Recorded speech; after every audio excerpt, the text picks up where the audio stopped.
Well, hello, hello, hello. Happy Friday. Welcome to another happy hour.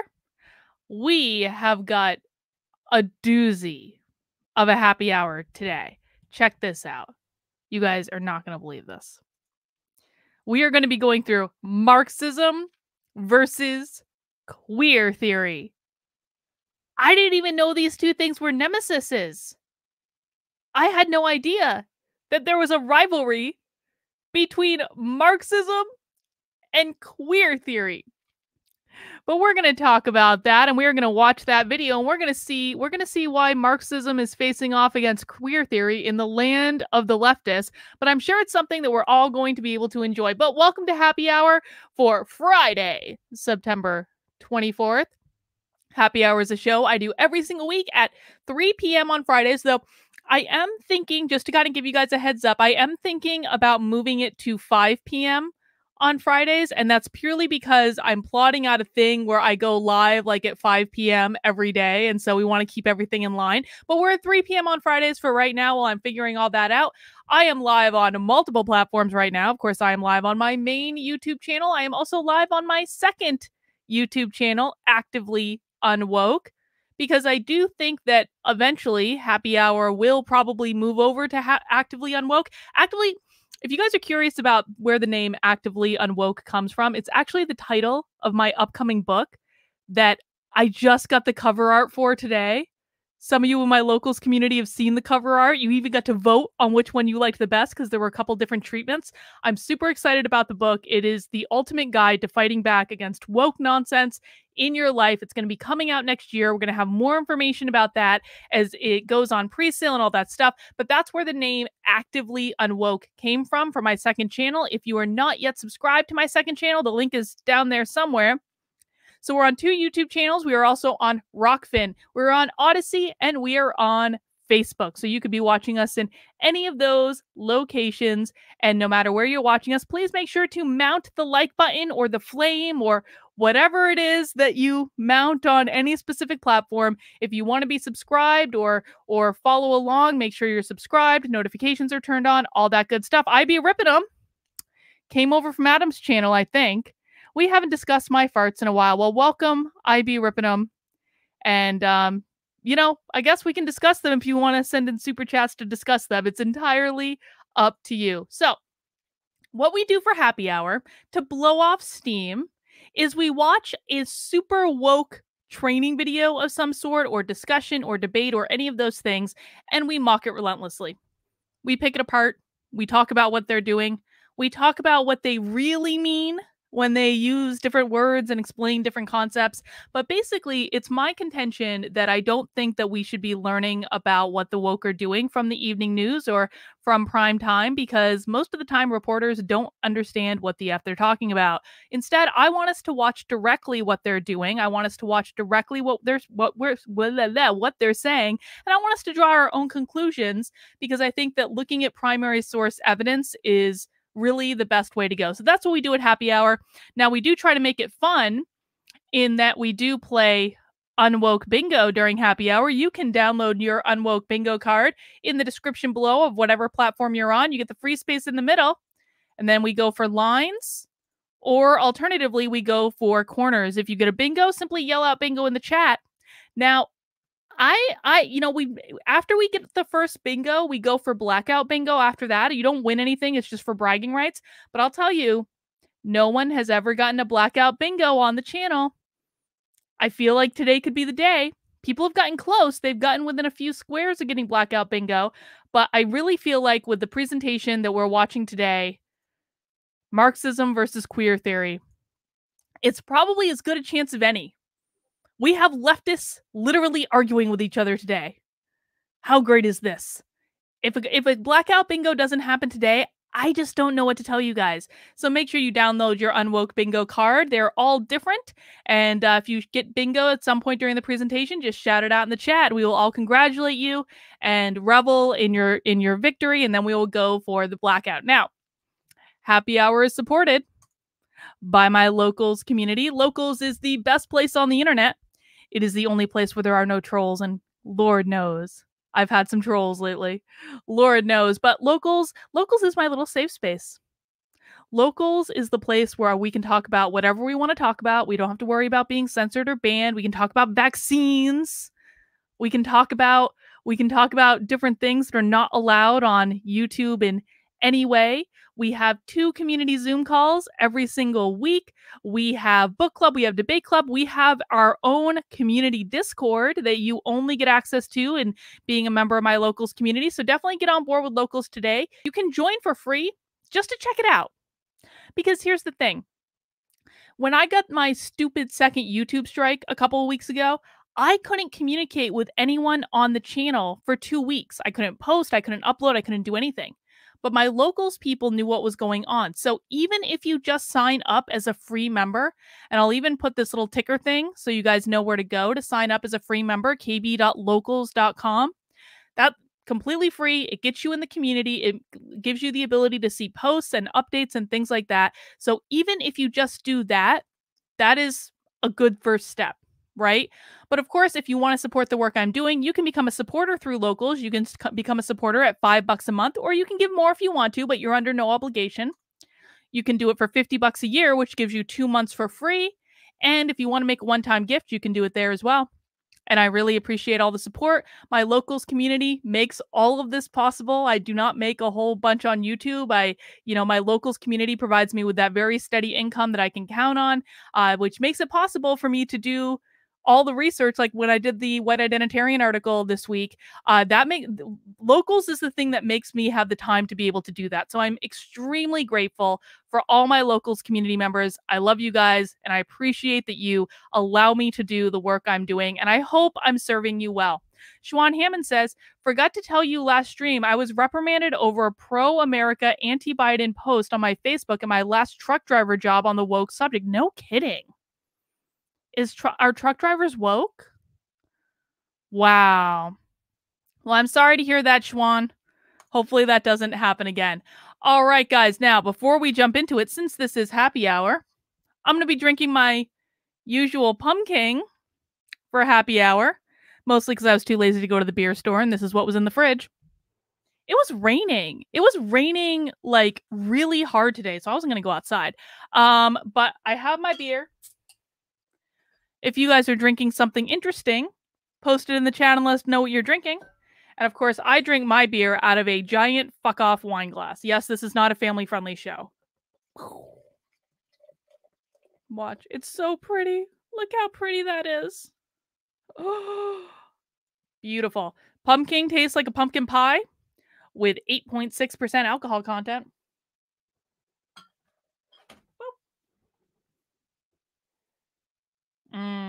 So good. All right.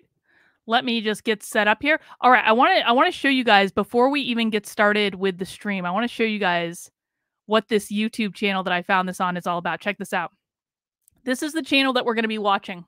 Welcome to the YouTube channel of In Defense of Marxism. Launched in 1998, we are the world's foremost source of Marxist theory and analysis. For years, we have consistently defended the Marxist methods and revolutionary ideas against falsifications and slanders by the bourgeois media. In Defense of Marxism is not just a website. It is the organ of the International Marxist Tendency, a revolutionary organization now operating in more than 30 countries. If you agree with our ideas and need to join our fight for a revolutionary Marxist alternative within the working class movement, please join us. That's who we're going to be watching today. How fantastic. How fantastic. See, this is the other reason I think I'm going to move happy hour to 5 p.m. because no one is like in a place where you guys can drink. So I'm stuck drinking by myself, which it's Friday, but I do this early because I want to hang out with Victor at night.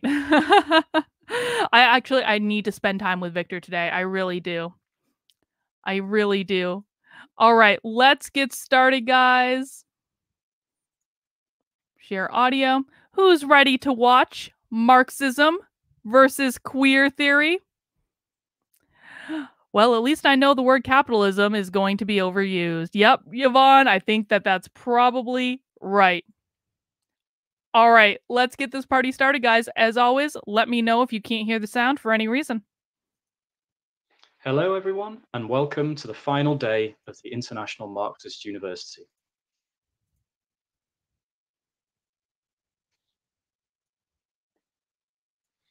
My name is Josh Holroyd,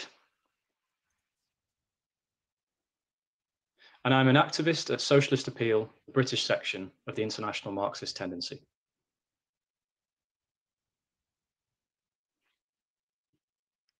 Why is he doing dramatic pauses? This session will be on liberty through struggle, Marxism versus queer theory.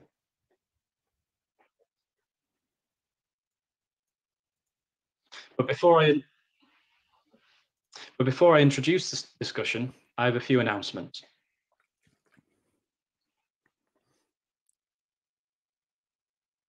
First, for anybody joining us today for the first time,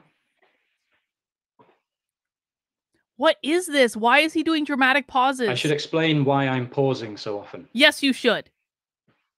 Yes, you should. The reason is that all sessions are being translated live into 12 different languages.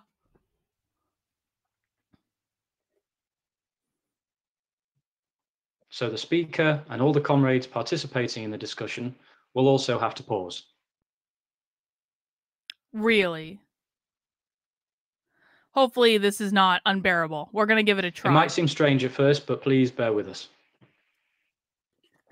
No, it does seem strange. I would also like to make the following statement regarding the abduction. I don't think it is. I get $2 chats Pakistan. all the time.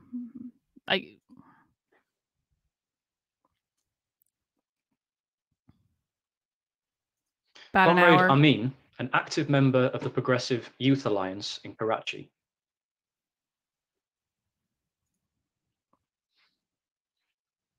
Yeah, times 2 speed. That's a good. That's a good call. That's a good call. From his home by the Rangers, a paramilitary force in Pakistan, on the 14th of July.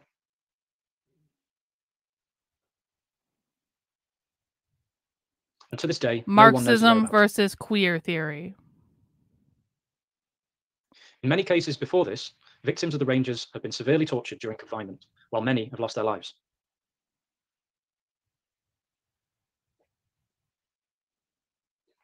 Why did they think this was a good idea? We appeal to workers of the world and our comrades in different countries to hold protests against these barbaric crimes of the Pakistani state. I have worked as a translator. It does help them. I guess that gives me some reprieve, George. Thank you. You can write letters and emails to the Pakistani Yeah, we'll be able to comment without pausing the video. That's good. That's a good point. In personal capacity or on behalf of your organization. You can hold protests against it and post the videos on social media.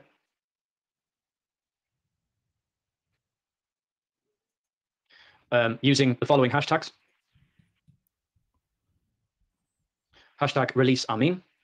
Apparently so. Apparently they are. Hashtag stop state abductions in Pakistan.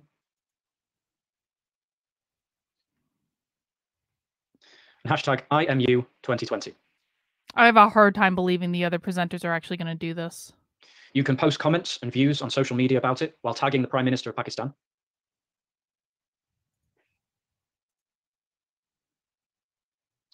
And you can also tag BG Rangers Sindh and the Home Minister of Pakistan.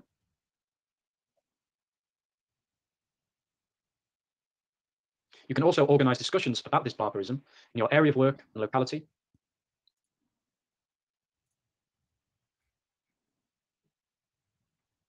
And spread this discussion more and more among people around you to inform them about the crimes of the Pakistani state. Because he's waiting for translators. We demand the immediate release of Comrade Amin, or if there is any charge against him, he should appear in court. Comrade.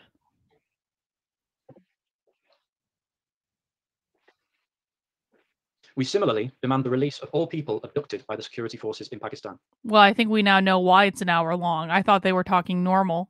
That's the problem with doing reactions. Or, failing that, they should be presented in the courts immediately if there are any charges against them.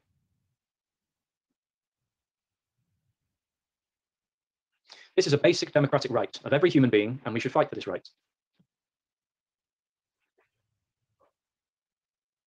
And now we can begin the session. Thank you for your patience. Thank you. Hopefully other people talk normal. Today, despite all the claims we hear about equality between the sexes and the freedom of sexuality,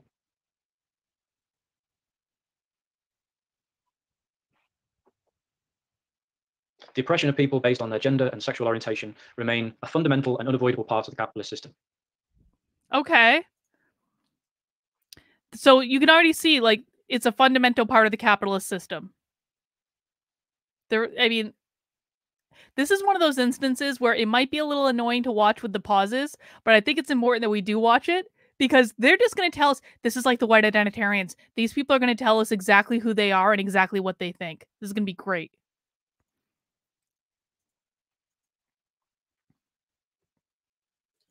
But where does this oppression come from and how do we eradicate it? They haven't presented evidence of the oppression. Queer theory is a famous and influential answer to these questions from the world of academia.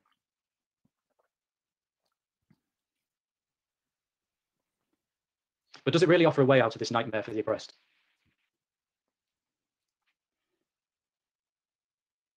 Luckily for us, Yola Kipchak, a leading activist from Defunka, the Austrian section of the IMT,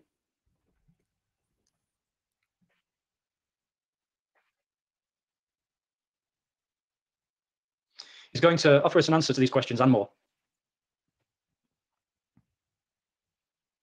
and set out a Marxist vision for the fight for liberation. So without any further ado, I will pass over to Yola. Excellent. Hello to all who are watching. I hope everyone will enjoy today's discussion, and I hope everyone can also learn from it. I hope me as well.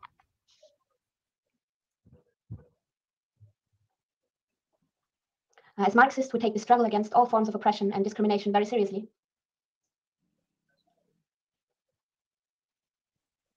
This is why we also take the theoretical debates on how to fight this oppression very seriously.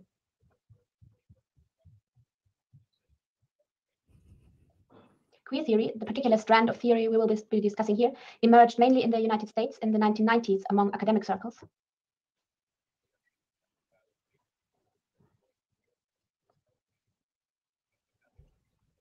Particularly from feminist and gay studies, and in connection with gay activism around the AIDS crisis at that time.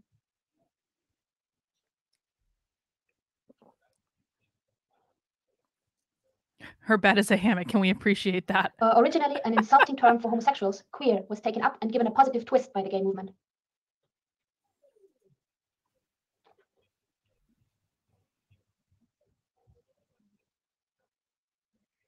I wonder if they can hear Queer the theory took translation. up this term and deals with the question of persons that are outside of the norm. So this is something I want to hit on. So one of the reasons I want to start looking at stuff outside of critical race theory, because critical race theory is like, it's gotten to the point of like everyone is talking about critical race theory, and so it's got like a really bright spotlight on it, and so they're not really saying as much crazy stuff anymore. Queer theory is still saying crazy stuff. And one of the first introductions I had to queer theory was when I was red pilling, and I was watching this video of a lesbian speak at the Heritage Foundation. And she was like, "Why am I speaking at the Heritage Foundation? I never thought I'd be speaking here." But basically what she talked about was the fact that like they consider anyone who is just like slightly deviated outside the norm to be queer. And one of the concepts that she talked about is that I could be considered queer as a straight woman because I don't ascribe to traditional standards of femininity. And I was like, "Oh, fantastic. I'm straight and queer at the same time." And so like there's still a lot more crazy stuff going on in like queer theory and fat studies and things like that, but I think that this definition where she said the definition that they use of queer is anyone that deviates from the norm, that includes like a lot of people. And it's not necessarily about your sexuality. It's about deviating from the stereotypes that they're pushing. For example, homosexuality, transgender. I mean, we can try slowing down the speed because she's got a different accent, but the pauses are going to be longer. It's a trade-off. It's a trade-off on this one, apparently. Or intersexuality. Yeah, I agree, Shannon. I think that this is actually a really good point. I get the impression that queer is just a way for allies to feel included because everyone can be queer now. Everyone can be queer. Congratulations, you're all queer now. And when something is when something encompasses everything, it encompasses nothing at the same time. Patrice says, "I'd like to be able to have my sexuality without being labeled. I mean, Dare to dream. Dare to dream. George Andre Veloso Nunez, we have Barbie and The Rock. Everyone else is queer. I agree. I don't know. Barbie might be non-binary now. Who knows? Are there any non-binary Barbies? Serious question. Has that happened yet? I bet you that's going to happen at some point. I bet you within the next year, if there is not already a non-binary Barbie out there, I bet you there will be a non-binary Barbie by the end of 2022. That's my prediction. That's my stake in the ground. There will be a non-binary Barbie before the end of 2022. Queer theory argues that what we see as normal and natural is actually created by power structures in society.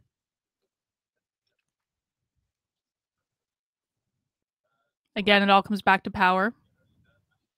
They can hear the translating. That it is an oppressive fiction that serves the ruling order. I remember Kimber. Kimber was a tomboy. The main premises of queer theory are, therefore, that biological sexes, gender identity, and sexuality are all cultural fiction. Biological hang on. What? I just need to listen to that part again.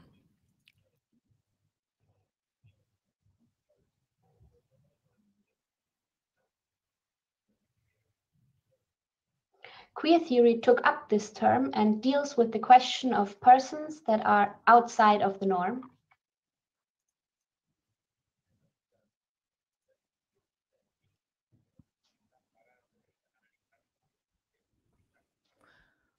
For example, homosexuality, transgender, or intersexuality. I feel like we skipped over the part that I wanted to listen to again. What the hell happened? Queer theory argues that what we see as normal and natural is actually created by power structures in society. What we consider normal and natural is actually created by power structures. Everything is a power structure! Everything is a power structure. I really think that, like, this presentation, as painful as it might be to watch, is really going to hammer home the point that critical race theory has nothing to do with race, it has to do with power. Critical gender theory has nothing to do with gender, it has to do with power. Critical queer theory has nothing to do with your sexuality, it has to do with power. This is all about power. And they're going to say it really, really overtly. Alexander DeJohn, we already have body positive Barbies. I don't have any problem with body positive Barbies, to be really honest. I really don't. And I will not be shocked of non-binary. Am I the only one of being sick of being asked about my pronouns, by the way? LOL. What do you say when people, guys, what do you say when people ask you for your pronouns? What pronouns do you give people? I can't remember being asked for my pronouns. I think the last time I was asked for my pronouns, I was at like a woke like web development conference. Check it out. What they did at this conference, this was like the most woke conference I've ever been to in my life. What they did was they had name badges, and you had to put your pronouns on your name badge. I refused. But the other thing they had on the name badges was like you were supposed to put a green sticker on the name badge if it was okay for people to talk to you. You were supposed to put a yellow sticker if people had to ask permission to talk to you, and you were supposed to put a red sticker if you didn't want people to talk to you. And I was like, why the hell are you coming to a conference if you don't want to talk to people? But there were people with like red stickers like all over their name badge. Like they would put like multiple red stickers to be like, no, don't talk to me. I don't want to meet new people. It was the dumbest thing ever. I was like, if you as an adult need a sticker to tell someone at a networking event that it's okay to talk to you, you are not someone I want to network with. You are not going to be useful. It is not going to be a reciprocal relationship. And I understand not wanting to talk to people because, like, I'm an introvert, but you know what I don't do when I don't want to talk to people? I don't go to networking events. If you don't want to talk to people, don't go to the networking event. It's really that easy.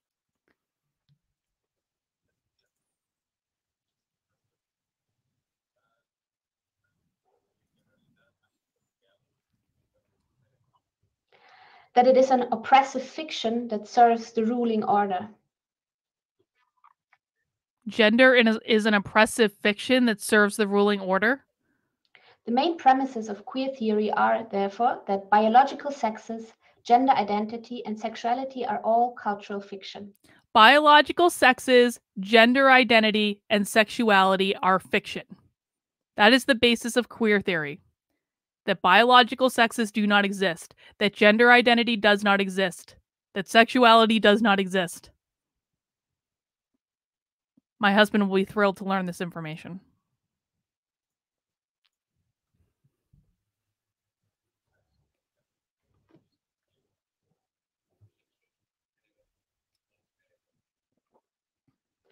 It says that we must reveal this fiction and show its contradictions and parody it, and thus change the discourse.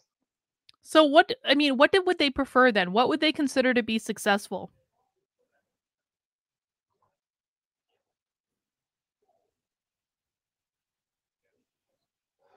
Discourse usually means language in all written and spoken forms, ideology, but also performances, meaning everyday actions of people that follow this ideology in this theory.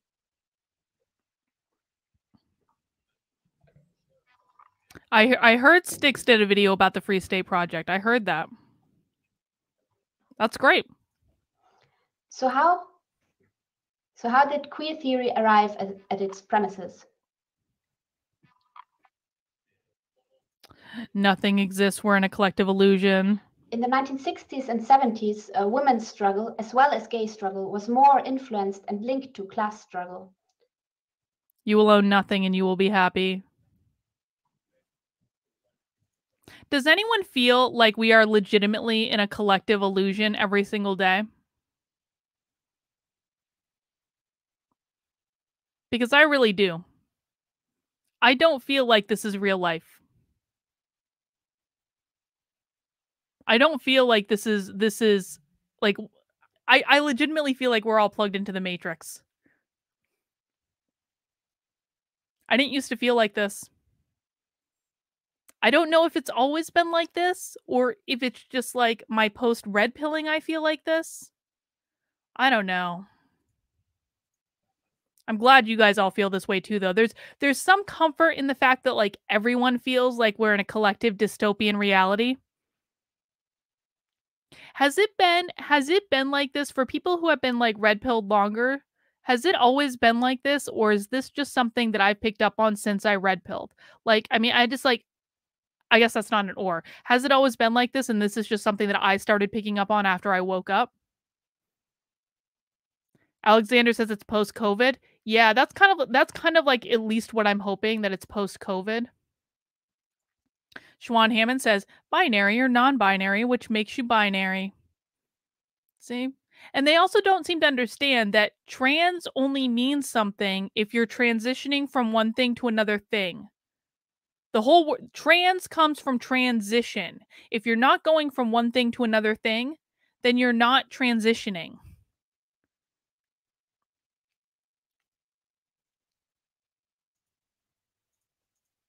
This reflected the general upswing of class struggle and revolution in the world.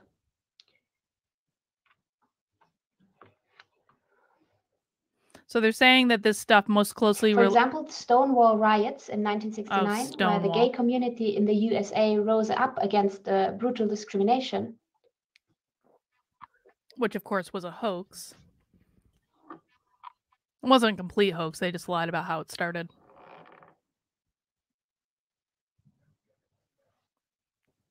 Clearly had radical implications, with many activists holding anti-capitalist views.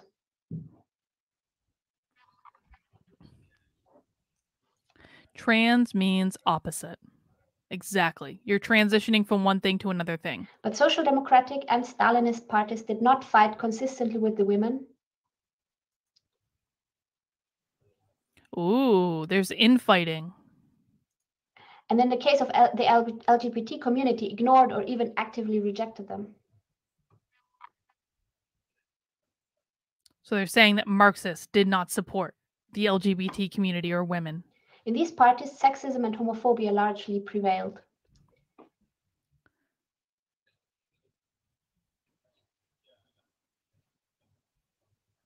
So when the class struggle reclined over the following years after very serious defeats. Yeah, Justice says these people have no emotion. And this has been very consistent with the woke trainings that we've been watching. It's like they're always dead in the eyes. They're always completely dead inside. This madness isn't happening in South Korea. Lucky you. Lucky you. She's a Marxist. Yeah, exactly. They're pod people. They are pod people. They are shells of themselves. If you have not watched, we should watch Invasion of the Body Snatchers for movie night in my locals. If you have not watched Invasion of the Body Snatchers recently, like the old school one with Donald Sutherland, watch Invasion of the Body Snatchers. We are living in Invasion of the Body Snatchers. These are pod people.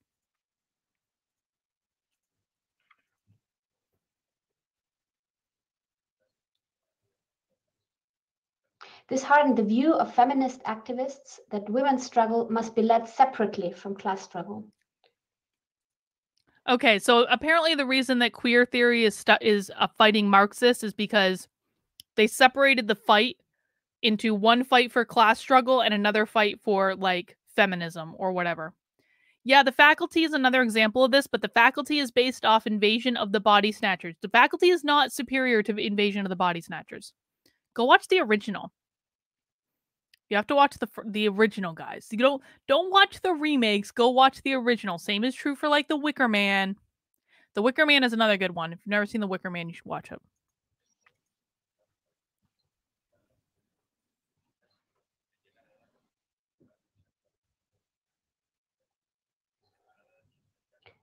In practice, it was a shift to institutionalized politics in the state apparatus with women's ministries, research centers on the one hand.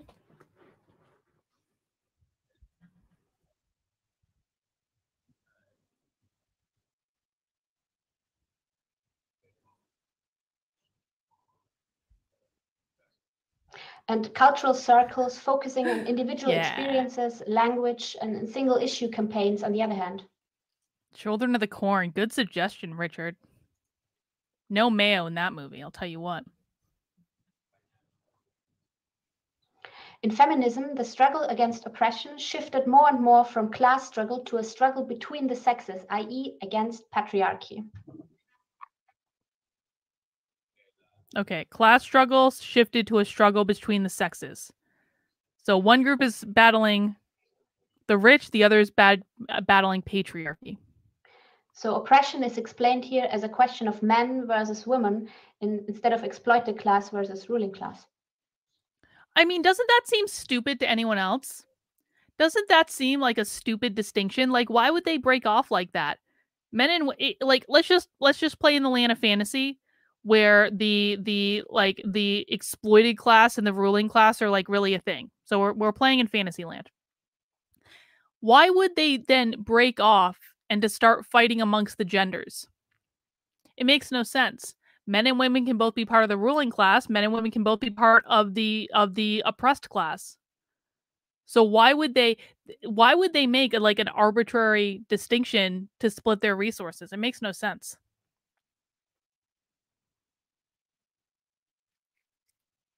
Children of the Corn is a classic. I like Children of the Corn. I'm a fan. I actually like the second one too.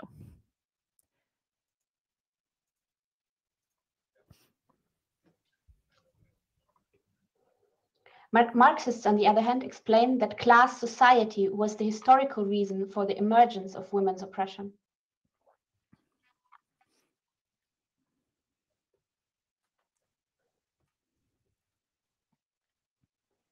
And it's also the root for the oppression of diverging sexualities. Yes, Alexander John says, "I love The Stand." I love the original miniseries of The Stand. I thought it was so good. And actually, they did a remake of it. The remake wasn't bad. There were good parts of the remake. It was not as good as the original. The original miniseries, The Stand, is epic. Oh, dude, The Mist. Oh my god. Oh. That movie, the end of that movie, not the series. I don't even think I ever watched I don't think I ever even finished the first season of the series. But the movie, holy shit. The most heartbreaking ending, I'm not going to give it away, but like the most heartbreaking ending of any movie you've ever seen in your life is the end. No, you're talking about the miniseries. I'm talking about the movie. The movie The Mist is far superior to the series. Far superior.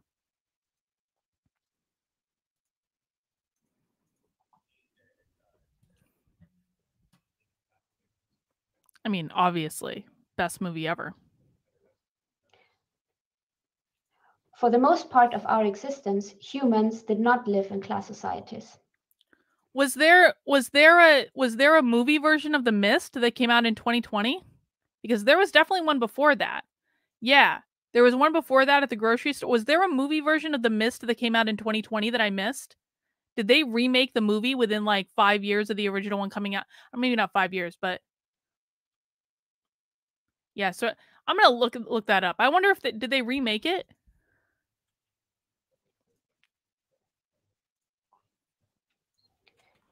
The existence of class societies requires a surplus product, something one class can enrich itself at the expense of another.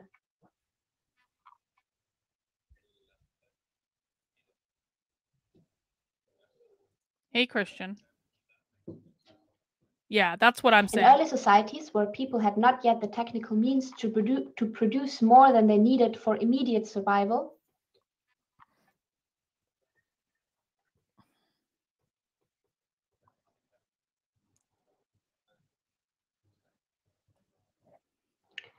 there was no systematic oppression either.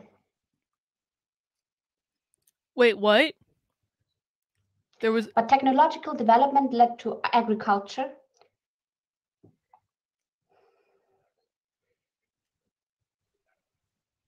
which was the basis for a surplus product and thus class society.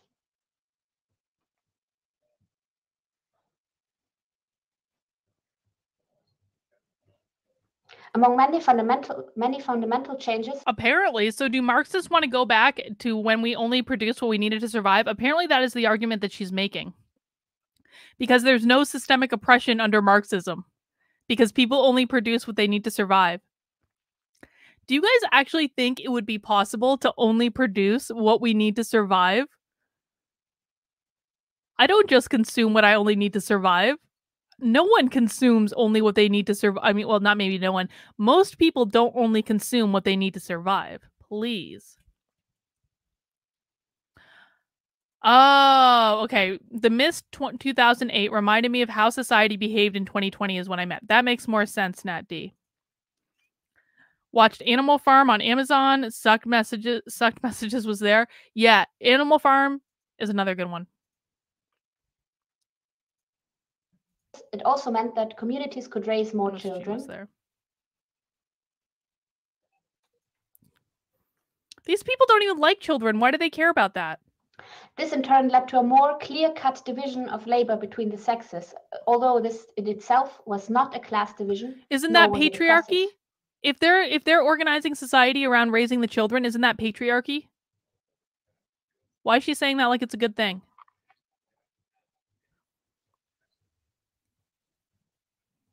But it fell together with the fact that the male-dominated areas of work were also those where a surplus was produced.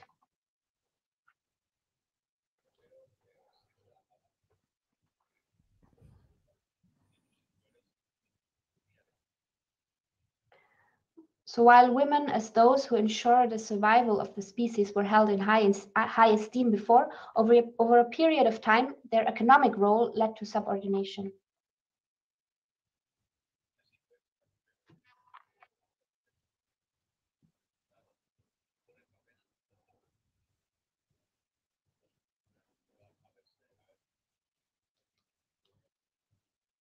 This shows that women's oppression is not accidental. The biological role of women as those who give birth does play a role.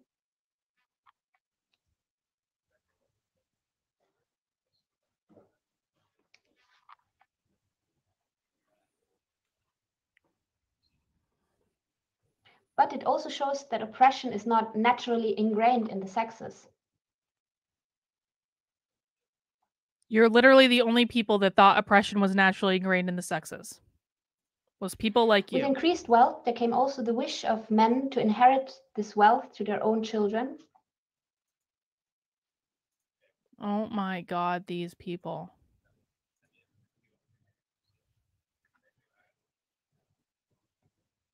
And this led to a control of female sexuality.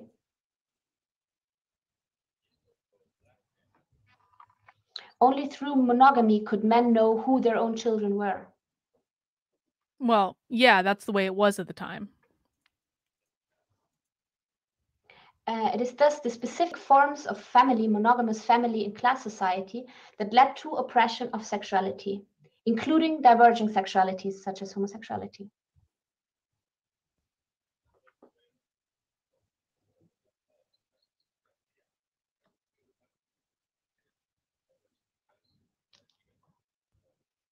Capitalism inherited the oppression of women and the monogamous family from previous societies and adapted it to its own needs.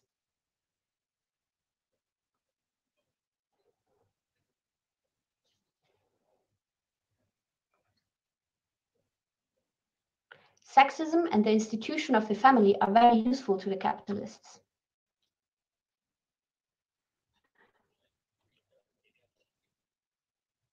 Within the family, important reproductive work such as childcare and care of the elderly is done.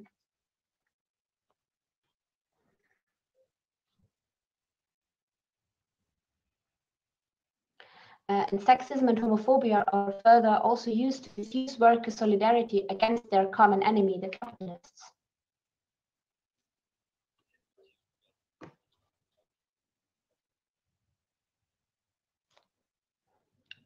This means that the capitalists have a great interest in upholding sexism and the oppression of women and sexual minorities.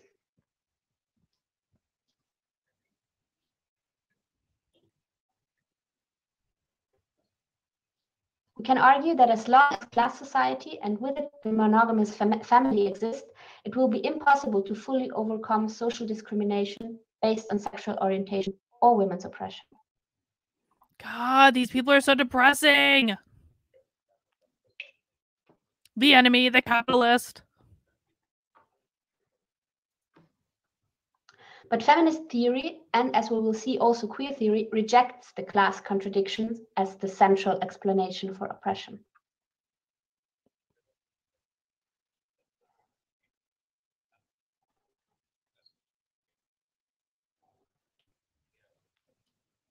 Instead, feminism looks for the reason of oppression in the relation between the sexes, i.e. in patriarchy. Wait. I thought the sexes didn't exist.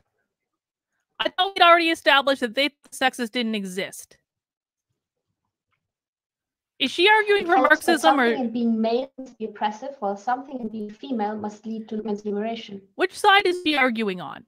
I'm so confused right now. Which side is she actually arguing on? Is she arguing for queer theory or is she arguing for Marxism? Alexander DeJohn, this is why nobody takes the time to research Marxist people as much. They're too dry, haha. That's also why comedy is dying since they took over. Dude, I completely agree. This is like why no one actually knows what these people are saying because it can sometimes be boring to watch it, which is why we drink and we have fun in the chat while we consume our vegetables at the same time. And sometimes we get awesome trainings that are really, really fiery, and sometimes we get people just telling us what they think, but they're super dry and have weird pauses. But like, I don't understand. I thought we'd already established that they thought that like gender didn't exist. I don't get it. Adrian says, "Oh, I see.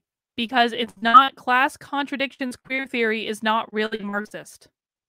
Ah, that's what they're saying. Okay. Adrian says, I think she's arguing for Marxism. I think you're probably right. Show examples of where Marxism has worked. She can't. It has never worked. Okay, moving on.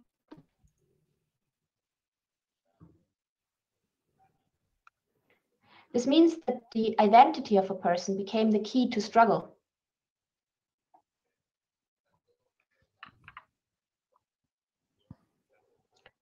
But at the same time, most feminists rejected the biological explanation of oppression.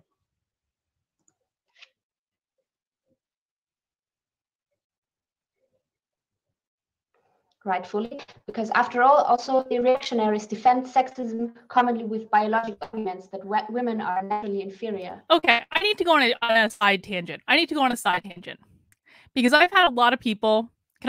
Guys, do you mind if I just do a mini rant for a second? It has nothing to do with this. Do you guys mind?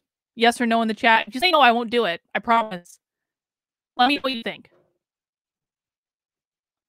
I'm going to be considerate of my audience. A lot of you listened to me rant yesterday. If you don't want me to rant again, I understand.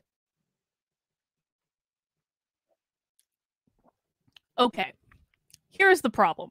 So since yesterday, I've been getting a lot of people when I did when I completely debunked Treehouse News and took my victory lap. And I've been getting people coming into my feed saying, Carlin, you have important things to say, but your tone just sucks and people are turned off by your tone. This is the same crowd. It's like, facts don't care about your feelings. Facts don't care about your feelings. Facts don't care about your feelings. Facts don't care about your feelings. It calls everyone who deals in feelings snowflakes and makes fun of all of them. And they're the ones coming into my comments saying, Carlin, your tone is getting in the way of your message getting across. Sorry, facts don't care about your feelings. You don't like my tone? Then get the fuck off my channel. I am sorry. If you cannot handle my tone, get the hell off my channel. That's all I have to say. Facts don't care about your feelings.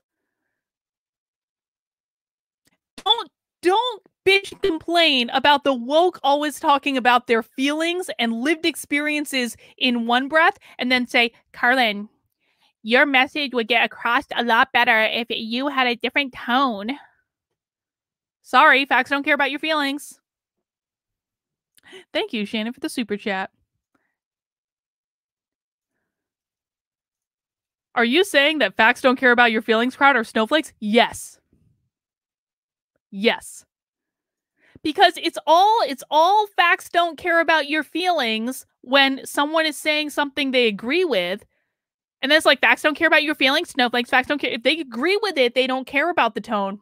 But the minute they disagree with it, they're like, you may have important things to say, but I'm just not going to listen because you're doing it with a tone.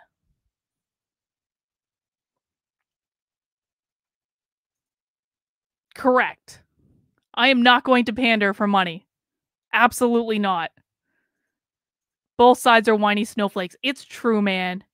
The only non-snowflakes are like the politically homeless and the people in the middle that think everyone else is crazy.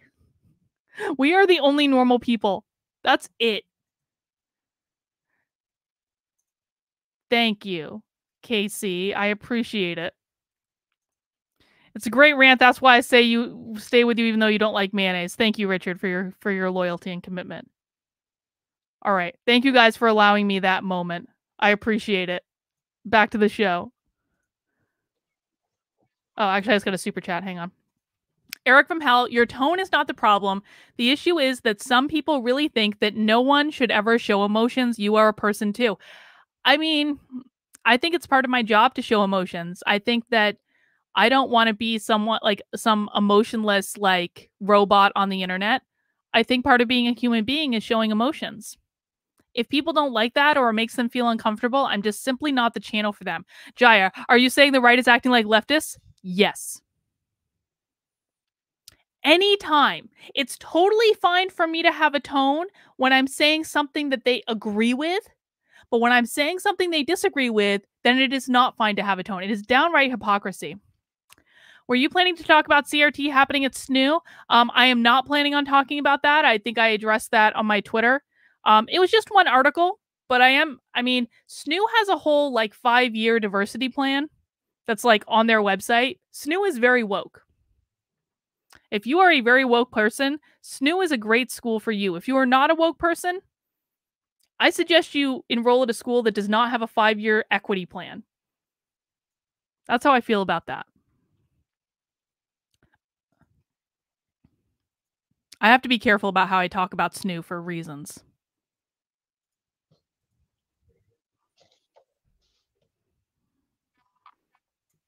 Exactly. Like this issue. Exactly. In order to find a reason for oppression within the relationship of the sexes itself, but without having a class analysis.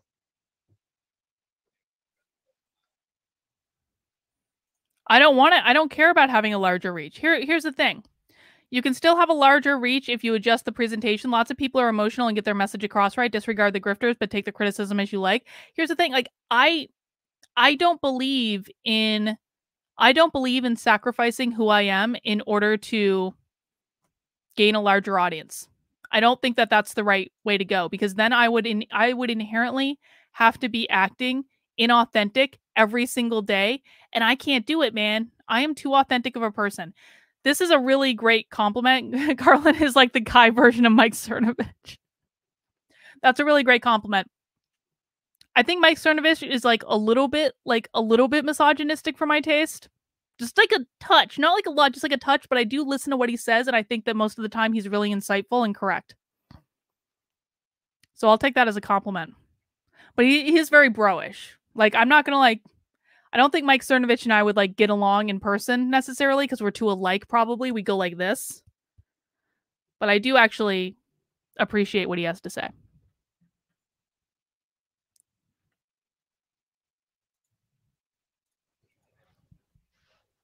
A crude dualism between biological sex and social gender was introduced. 15 minutes on Yola.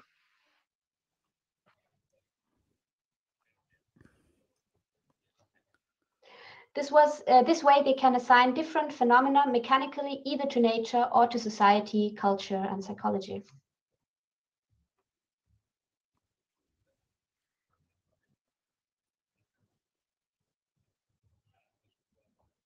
This is what most famously Simone de Beauvoir does in her book, The Second Sex. Oh, I have that book somewhere in my house. I think it's in my basement. I had to read it in college, The Second Sex.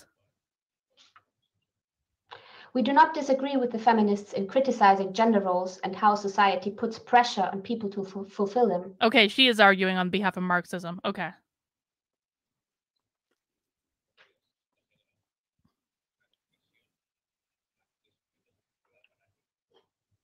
However, feminist theory cannot explain the connection between sex and gender roles.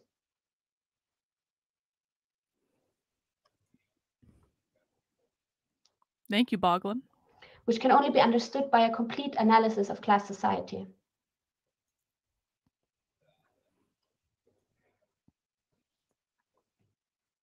Feminist theory, with doubling of sex and gender, opens up a contradiction in its own analysis between matter and idea.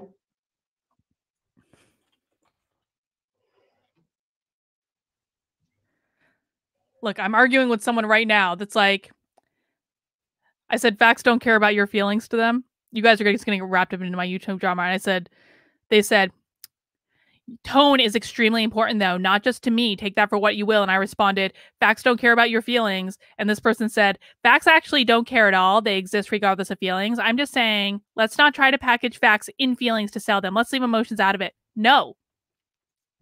If you are uncomfortable watching someone express emotions, then go watch someone else. Sorry. Dude. People on the internet, man. Philosophically, feminist views often switch between a mechanical materialism and idealism. Yeah, stop tone policing me. If I took emotion out of it, I would sound like her. An unsolvable dualism, which in the last instance always turns out to be idealism. Well, aren't Marxists playing with some messed up version of idealism? If it is not nature that is oppressive, it must be the culture or the male psychology or language and so on. Adrian said, Adrian said, James talked about this. Critical theories is like Marxism, but they don't focus on socioeconomic class. Which is why traditional Marxists may not like critical theories all that much. That's really interesting. I just never thought about it in that way. Shannon says, I think they're trying to overcomplicate things by distinguishing between gender and sex. If you have a Y chromosome, you're male. If you don't, you're female. Well, I do think trans people are a thing. I don't care if someone's trans, you know?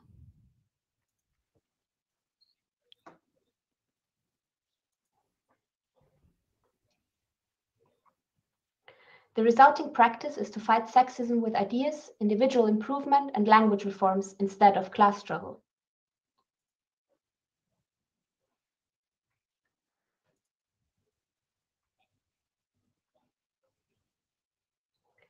Not only is this an impasse for struggle, it's also riddled with contradictions.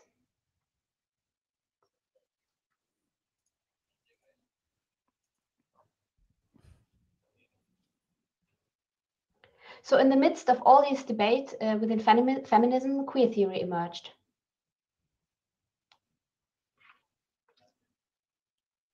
Why didn't they just translate this later? Queer theory takes the feminist arguments to the extreme, but in a way to a logical, idealist conclusion.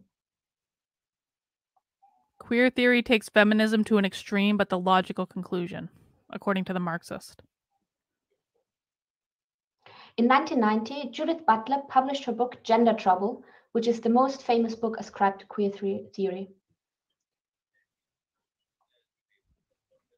There's people translating in real time. It's annoying. She says that not only are social gender roles culturally created by the patriarchal system,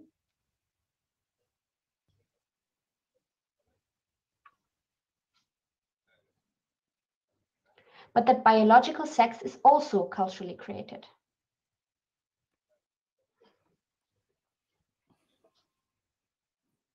So she solved the feminist dualism of sex and gender by stating that both are only a product of society and discourse. Yes, Judith Butler solved everything.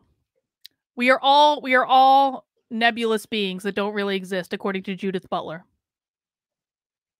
Probably. So according to her, the ruling discourse in society is not only oppressive by saying, for example, women are weak. She's even getting pissed at this.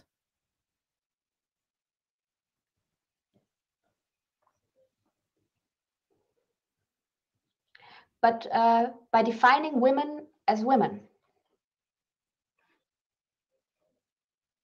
Oh no, we don't want that. Defining women as women, no! The philosophical basis for this is the postmodern trend in philosophy, which rose to popularity in the 1970s in the universities.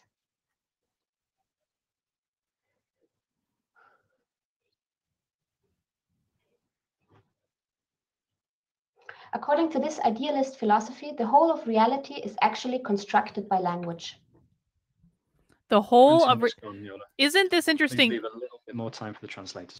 The whole of reality is actually constructed by language. That's what she just said. Given the things we've talked about this week with the white positivity movement co-opting the anti-white language to try to push their agenda, isn't it fascinating to hear a Marxist say the whole of reality is constructed by language? The more and more I've waded into this, the more I am absolutely convinced that language will be the weapon of both sides. And if we don't start really wrapping our heads around the idea of how to use language to our advantage, I think we're pretty screwed. You guys want to see what I got? Check this out. Hang on.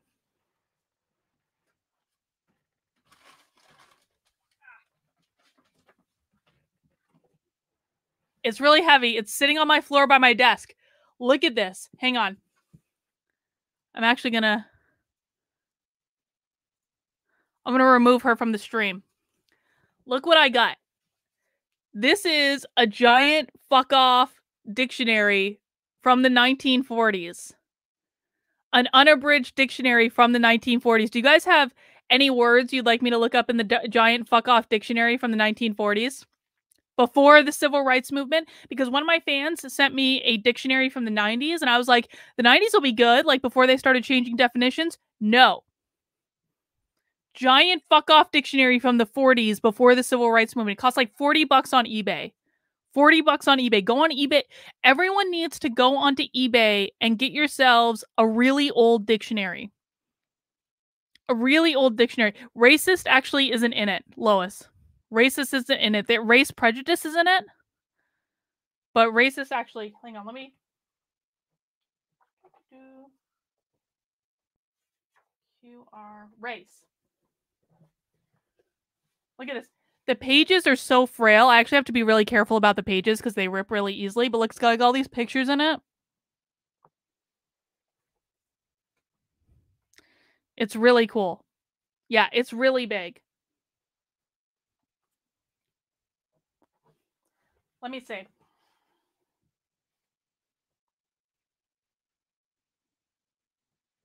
I know they have race prejudice in here somewhere.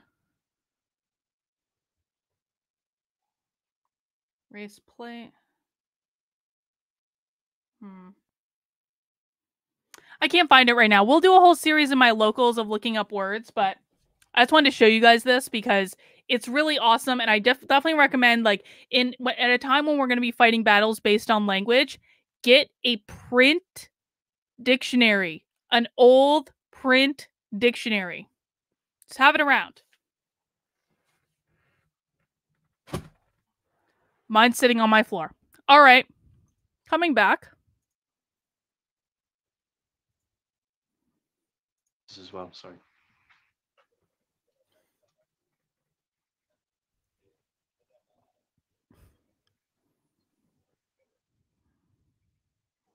For example, post-structuralist feminist Chris Whedon writes the following.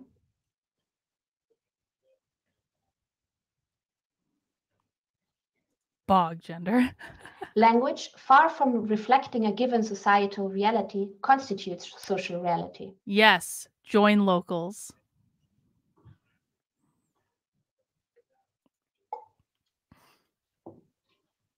There is no meaning beyond language. There is no meaning beyond language. This is what she writes. And queer theory argues that language is power.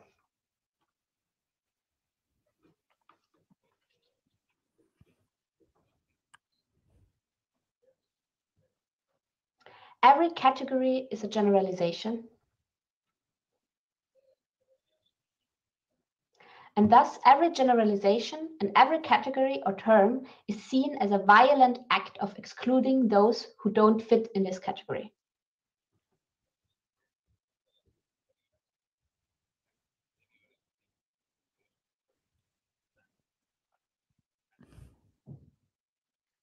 Since science generalizes the patterns of nature, queer theory argues that science is also only a powerful discourse.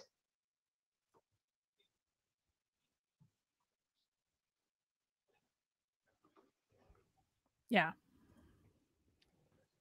Judith Butler Biology, is not true. including sexes, are thus seen as a cultural fiction. Biology, including sexes, are thus seen as a cultural fiction. We're watching Marxist, Sean. She's a Marxist. For many, this theory seems appealing because it does contain a grain of truth.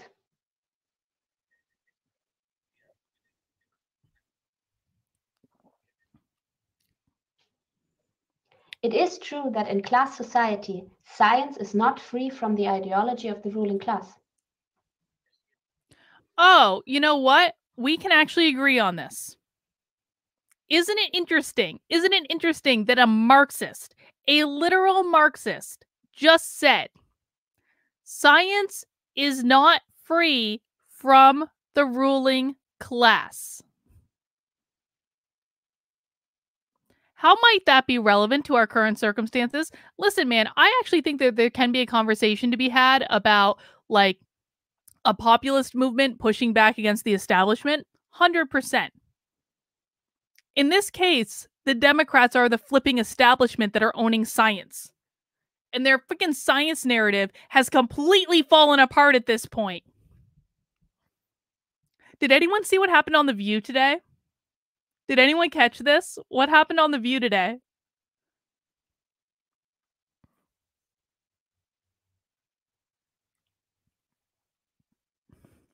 Lois says, these people proclaim the need to abolish all categories as they are inherently oppressive to those who do not fit into one. Yet, they want that everyone to identify by race, gender, sex. Exactly. Yeah, so what happened on The View today is 2 of the co-hosts of The View got pulled off the air mid-show, in the middle of the flipping show, because they tested positive for COVID. Now, I know you all are going to go to the CDC for all your questions about vaccination, but these 2 women were vaccinated. Both of them tested positive for COVID and were pulled off the show mid-show. I'm sure that was just a breakthrough case according to the CDC, because the vaccination, according to the CDC, is just perfectly healthy and 100%, maybe not 100%, but like pretty effective. Please reference the CDC for all your vaccination questions, because I'm not a doctor. I just know that 2 hosts of The View got pulled off the show today after they got COVID after being vaccinated. That's all I'm saying. There's a long list of examples how scientists try to prove that women are inferior,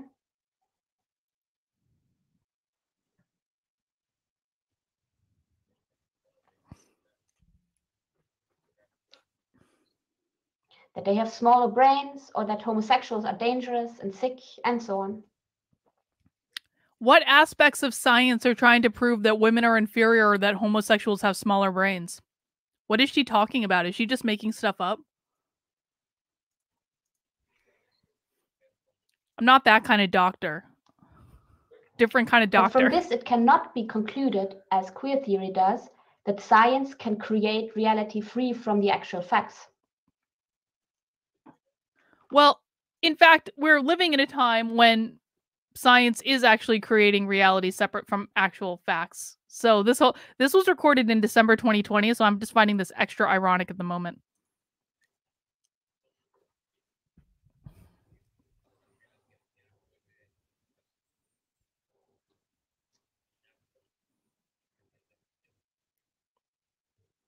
We must correctly understand the relationship between matter and idea.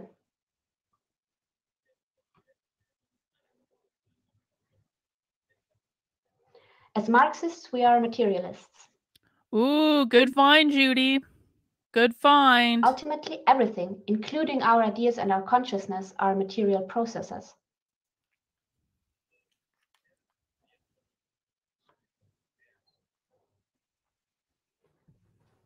Or, as Karl Marx wrote in the German Ideology,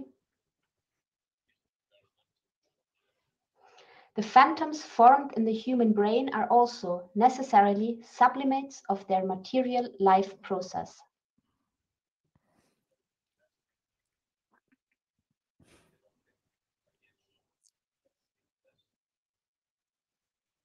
Which is empirically verifiable and bound to material premises.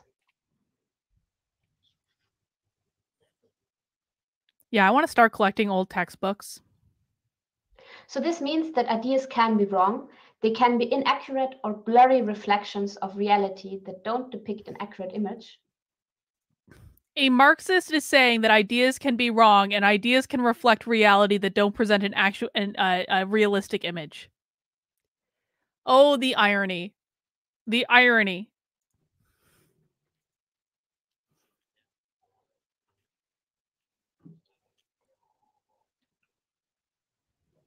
Ideas can also produce fantasies, formulate scientific theses yet to be tested out. Yeah, like real Marxism has never been tried. Like those kinds of theories. In short, ideas can also be creative. Oh my god, but because ideas are a small part of material this is killing me. They can't raise themselves above the circumstances that created them. This is effing killing me.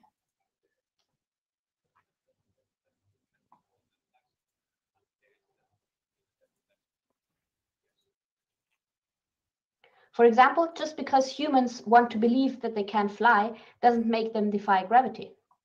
Just because Marxists want to believe that real socialism is possible doesn't mean real socialism works. However, with the help of ideas, we can influence, manipulate, and change reality within certain limits.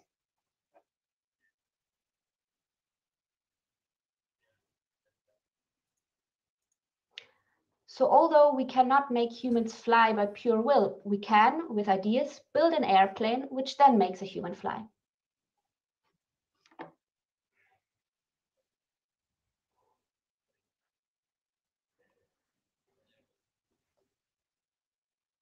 Similarly, if we scientifically understand how sexes function,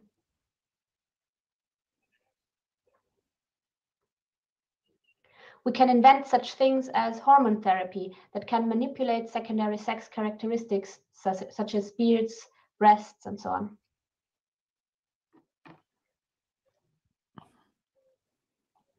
I don't know if I can listen to this woman for another 30 minutes. I just don't know if I can. So only if our ideas correspond correctly with reality can they change it.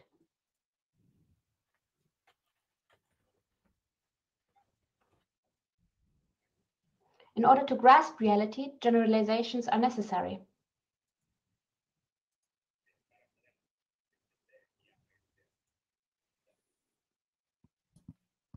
And in order to do so, we must abstract from the many individual cases, for example, all the women in the world,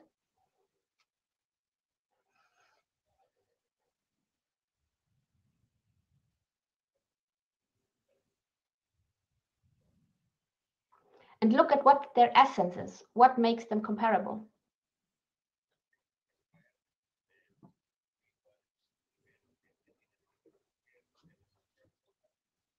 However, the mechanical view that dominates. Do you guys want to try something else? I've got some other queer studies stuff. Do you guys want to try something? I cannot do this anymore. I am not even able to follow her with these pauses. I thought we might get used to it. I just can't do it. I'm willing to let this continue if you guys want to continue watching this, but yeah, let's watch something else. Okay, hang on. We're going to watch something American. How about On Queer Theory with Professor B. Schreier? This looks like it could be good.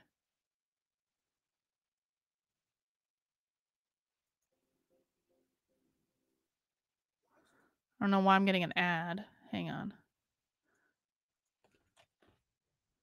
Take 2. Rightio, so thank you for coming. Oh, it's in the UK. Theory. Hang on. This is in the UK, so it means it's going to be proper. Hang on. I don't know if I want a proper lecture after sitting through that.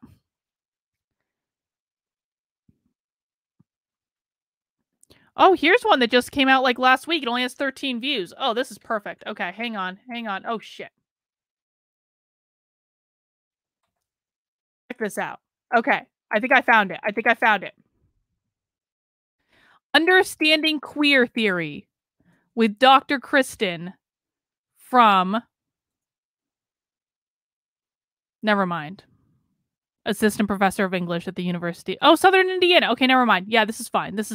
All right, we're going to give this a go and see how it goes. I'm sorry, guys. I did not realize that video had so many, like, awkward pauses. I can't, man. I can't. I'm sorry. I made you sit through that. I really thought that maybe we would get used to it. But it was just like, she wasn't saying anything. Yeah, John finally caught up just in time to move on to our next video. Okay, let's check this one out. This is just what happens during happy hour sometimes. Sometimes we get duds because sometimes things look really promising and they just turn out not to be promising. but this will help us to understand queer theory. Okay, let's go. All right, thanks everyone for coming. If you No, don't buffer. Don't do this to me. Don't do this to me.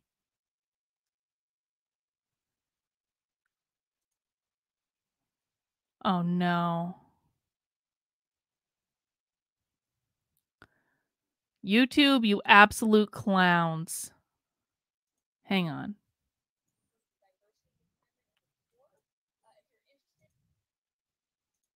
I already feel like this is going to be better. If I can get this to work. It's buffering like Tree's stream did last night.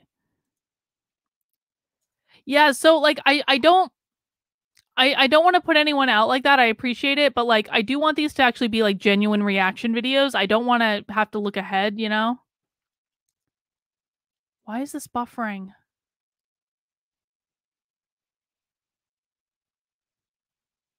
Oh, this is buffering. God damn it.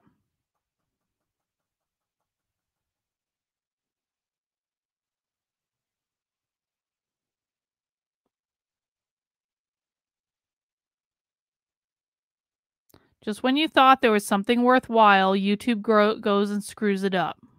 Oh, it might be working now. Hang on. Nope, buffering. God damn it.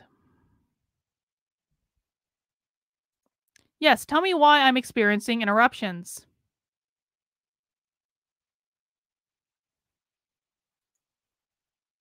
That doesn't give me any answers. That literally gives me no answers, YouTube. Maybe if I turn the quality down.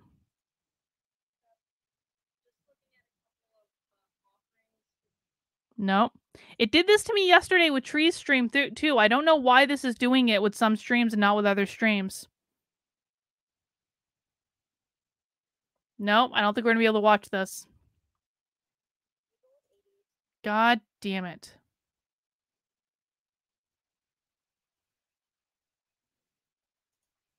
All right, let's find another one. Queer Studies on YouTube.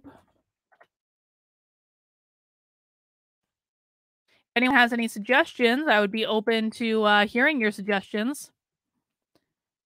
Yeah, with Tree's stream last night, though, it actually ended up being a blessing because Tree was screaming.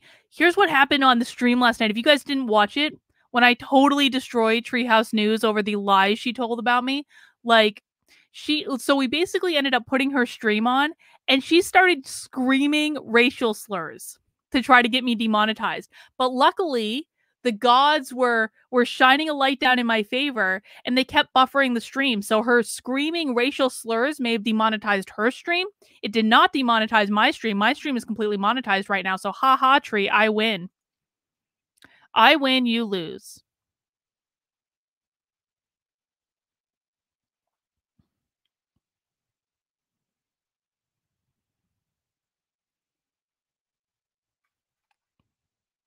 Let's see.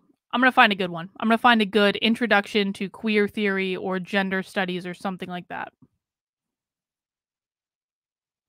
Oh, no, we're not going to watch an hour and 40-minute one. I'll tell you that right now. I'll tell you that right now, YouTube. That is not going to happen.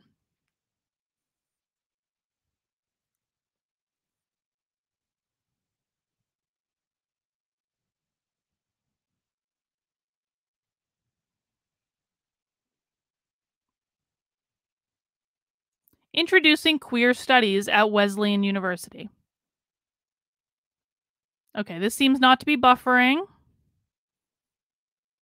Yeah, Tree failed in that regard. The stream is currently monetized. Thank you, you two gods, for buffering the stream when Tree was yelling out racial slurs. Like, who does that? Who does that? Oh no, this is buffering too. God fucking damn it. No, it's going. It's going. Last year, 2 years ago, Yeah. she published. No, don't you do this to me, YouTube. Don't you do this to me, you rat bastards.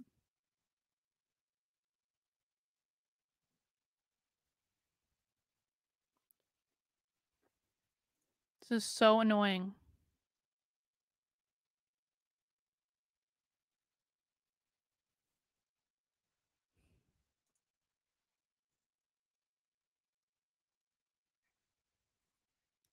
All right, that's not going to work. Let's see. Let's see if there's anything good we can find that will actually work for us. If you guys see a good one, let me know.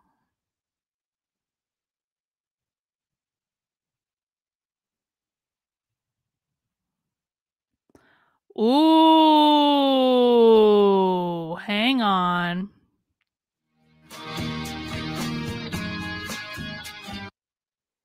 Why is everything buffering?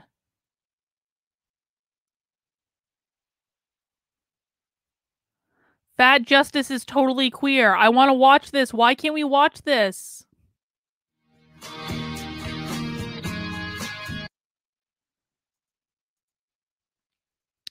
Hang on. Here's what I'm going to do. I'm going to restart my...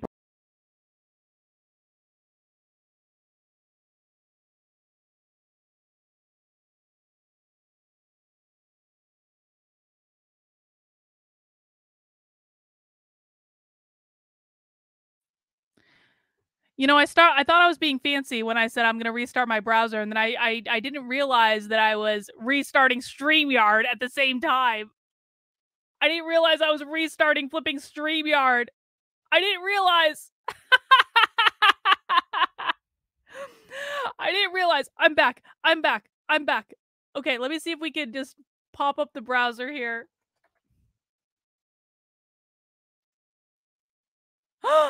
Okay, I think it's working. I think it's working. I think it's working. Okay, it seems to be working. I just needed to restart. That was the answer. That was the answer. Okay. Theater view.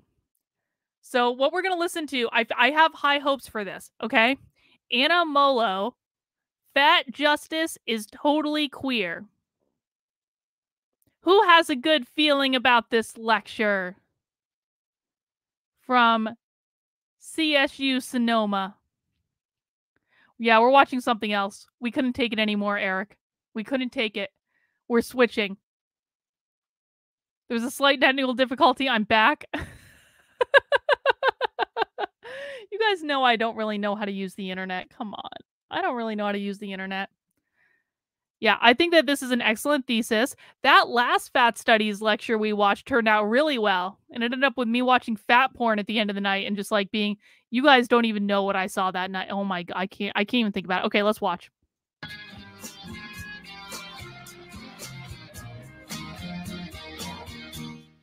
I'm super excited to have with us today one of the lecturers in Women's and Gender Studies, Anna Molo, who is a scholar and activist who works to advance social justice in regard to disability, fatness, queerness, race, and gender. Oh, she's wearing a microphone. Editor of the excellent anthology Sex and Disability, which is the first collection of scholarly essays at the intersection of disability and sexuality, and the co-editor of TSM Clip through Social Text, which is a collection of personal and political essays responding to the most recent version of the American Psychiatric Association's Diagnostic and Statistical Manual.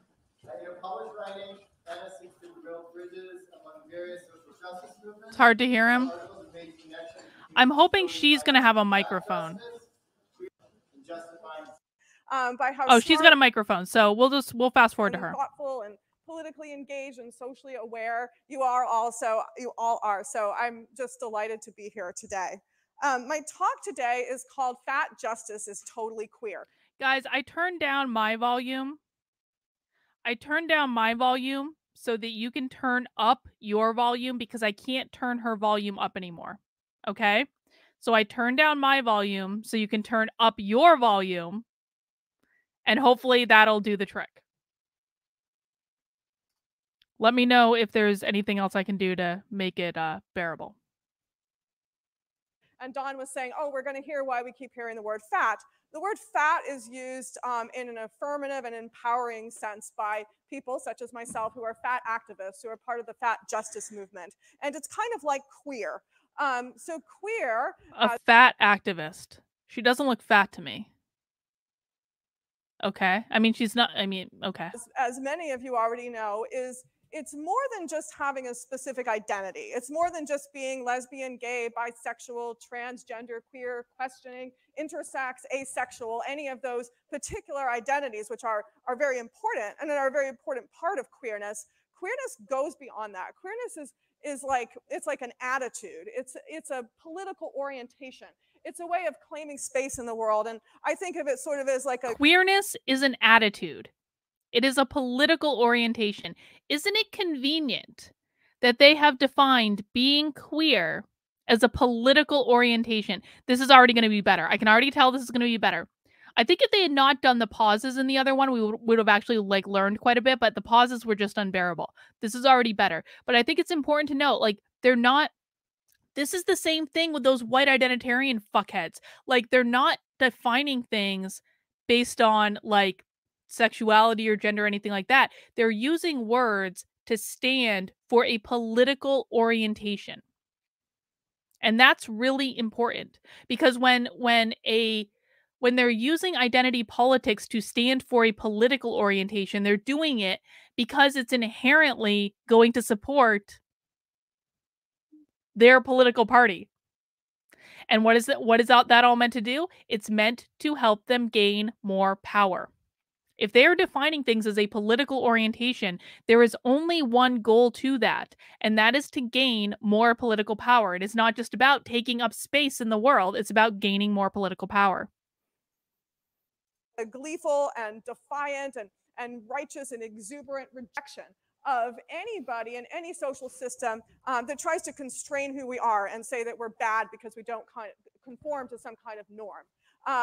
And I'm going to be making the same argument about fatness, and that when people use words like obese and overweight, that those are really harmful and damaging and stigmatizing words. And so instead, we can proudly claim the word fatness.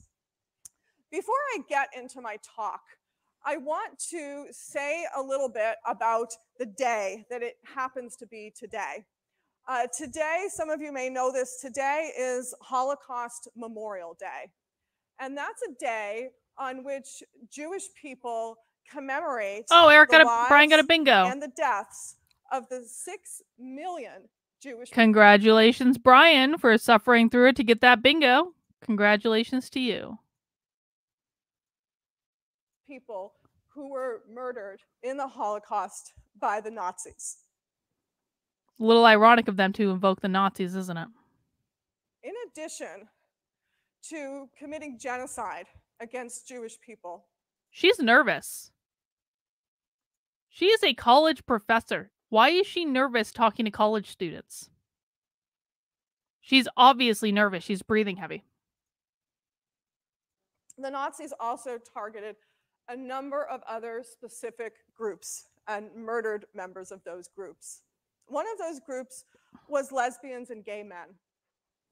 The exact numbers are not known, but it's estimated that between 5,000 and 15,000 You'd think lesbian so. and gay people were taken by the Nazis and placed into concentration camps, labor camps, where they were forced to endure absolutely horrific, devastating conditions, and the death rate in those camps was approximately 60%. Some of the ideologies that gave rise to the Holocaust share some striking similarities with the ideologies that in our present historical moment and location give rise to fat phobia. Oh my God. Let's just keep in mind that this was filmed on May 2nd, 2017, or at least that's when it was uploaded to YouTube. I don't think she's breathing heavy because of her weight. I think she's breathing heavy because she's nervous, but you know, maybe. Who knows? Who knows? So we're not allowed to make comparisons to the Nazis when they're trying to mandate everyone get a vaccine, which of course is perfectly safe according to the CDC YouTube.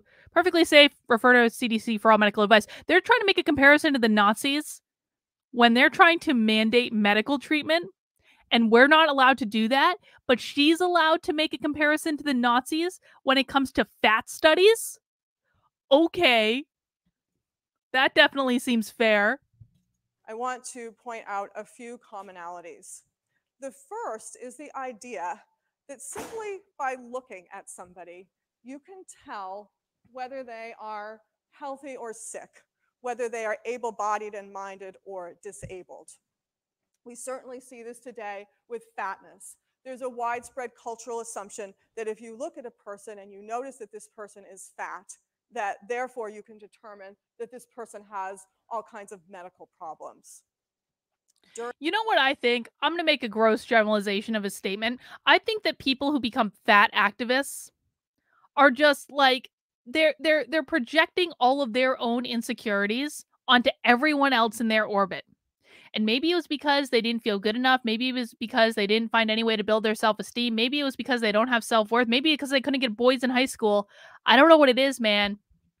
But what these people do, and I have actually had many fat activists in my life, they project their own insecurities out onto other people.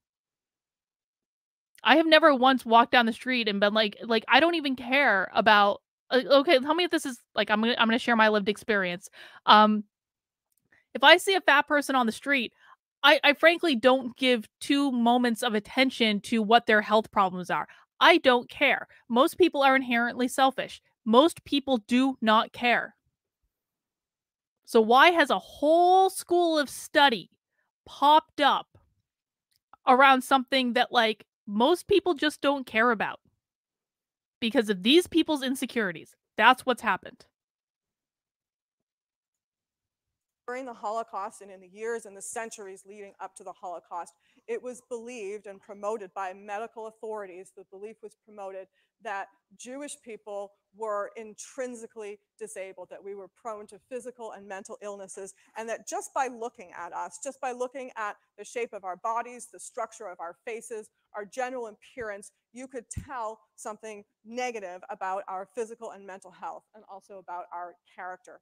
So that's the first commonality that I want to know. And yet these people have classified half of the people in the country as being part of a cult. These people have classified half the people in the country that voted for the political party that they are not a member of as being mentally deranged or sucked into a cult.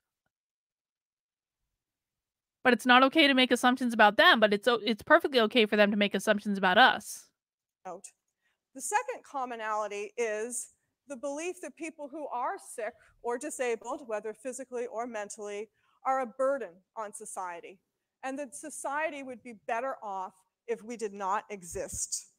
And that was certainly one of the attitudes that was in circulation in the years leading up to the Holocaust. And the Holocaust, in the years before the Holocaust, the German doctors began murdering their own patients. They began murdering German people who they designated as unfit. And the way they did that was with a chemical called Zyklon B, which is the same exact chemical that would be used in subsequent years in the concentration camps to when Jewish people were put in gas chambers to murder them with poisonous This gas. woman is going to get me demonetized for making too many Holocaust comparisons. The way that they developed this technology was based on the belief that life would be better without disabled people, and so they were going to kill people. And again, this was doctors who were doing this, and they were doing this with the idea that this was a way to better society. And in fact, that they... How is she even drawing these comparisons? These comparisons make no sense. There is no logic to this. Just because you speak about the Holocaust in the same sentence as you speak about something else does not mean you're making an actual comparison.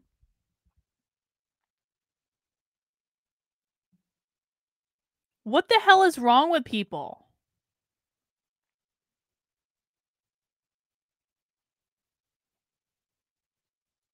My God.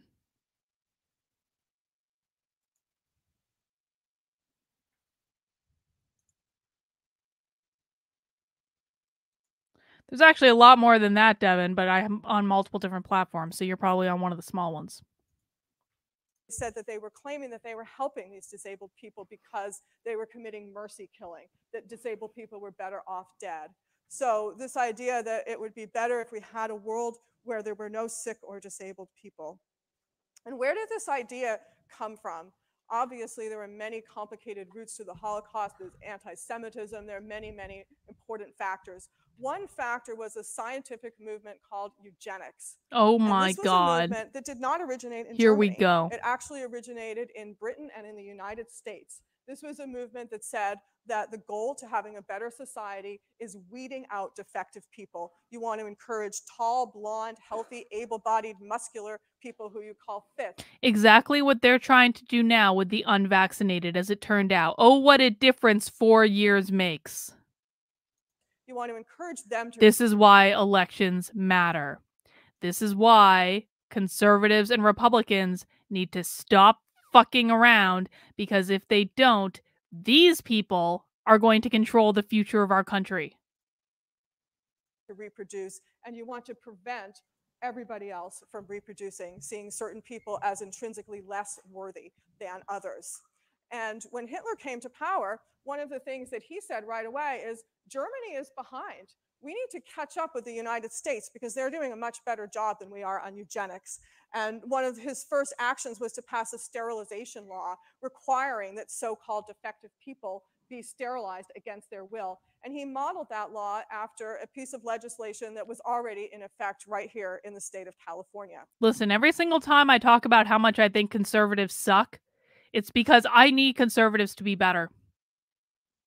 I understand the libertarians aren't going to win anything anytime soon. Conservatives need to be better. They need to start taking their responsibility in the culture war a lot more seriously than they're taking it. And because when conservatives don't take their responsibility seriously, we get this. We get the Holocaust compared to people telling a 400-pound person that she could lose some weight. It's not the same thing. So we see all of these commonalities here. I want to be absolutely clear as I'm talking about this that I am not making a comparison Yes, you are. between the Holocaust and fat phobia You as it is expressed literally in this country and in are. the world today. I'm not comparing. There's no comparison to be made between the extreme magnitude of that human tragedy. What I do want to say, though, is that when you really get down to the root of these problems, when you really look at it, at the end of the day, hatred is hatred and oppression is oppression. And it is never okay to say this kind of oppression happening to somebody else, this kind of oppression happening to me, that it's all right, that it's... You literally just spent the first 10 minutes of this lecture making a massive Holocaust comparison that didn't even make sense. Why would you start a lecture off that way if you didn't intend to make a comparison to the Holocaust? That makes no godly sense. This woman teaches at a university level. It's not that bad. We should have picked this one. I'm starting to learn which lectures are going to provide fruitful reaction and which are not. I promise to do better in the future. Because hatred always does violence. It does physical and psychic violence. It is never harmless. Psychic. It is never okay. Wait. Psychic violence?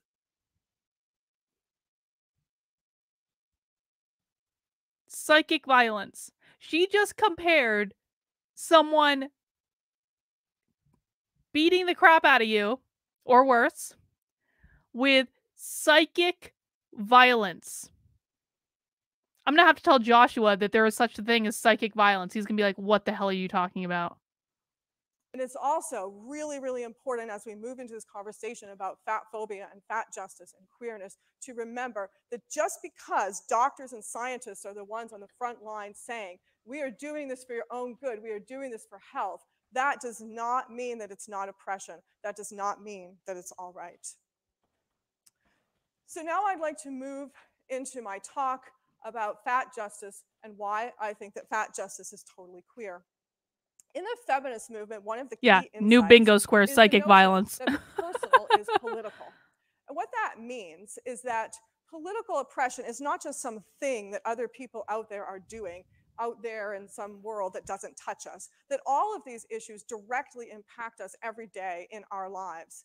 And that it's important, therefore, whenever you're talking about political oppression, to really think about how does this affect me? How does this touch my heart? How does this constrain my life? So I want to talk a little bit about why the issue of fat justice is so deeply important to me, so close to my heart for some personal reasons. I've already mentioned being Jewish, and so certainly living in a world where there's anti-Semitism, where there's a history of violence against Jewish people, has given me a really acute awareness of the damaging effects of oppression. Also, within the Jewish spiritual tradition, she seems very oppressed. We have a value that we call tikkun olam, which means to heal the world or to repair the world. And that means that it's important when you see something that is wrong, see somebody being hurt, that it's really important to do something about it. Another reason that the issue of fat justice is so important to me is my family, in particular, my queer family. Did something happen with Don Lemon? Joshua just texted me, did you hear about Don Lemon? What happened with Don Lemon? Does he mean Chris Cuomo? He might mean Chris Cuomo. What the hell happened with Don Lemon?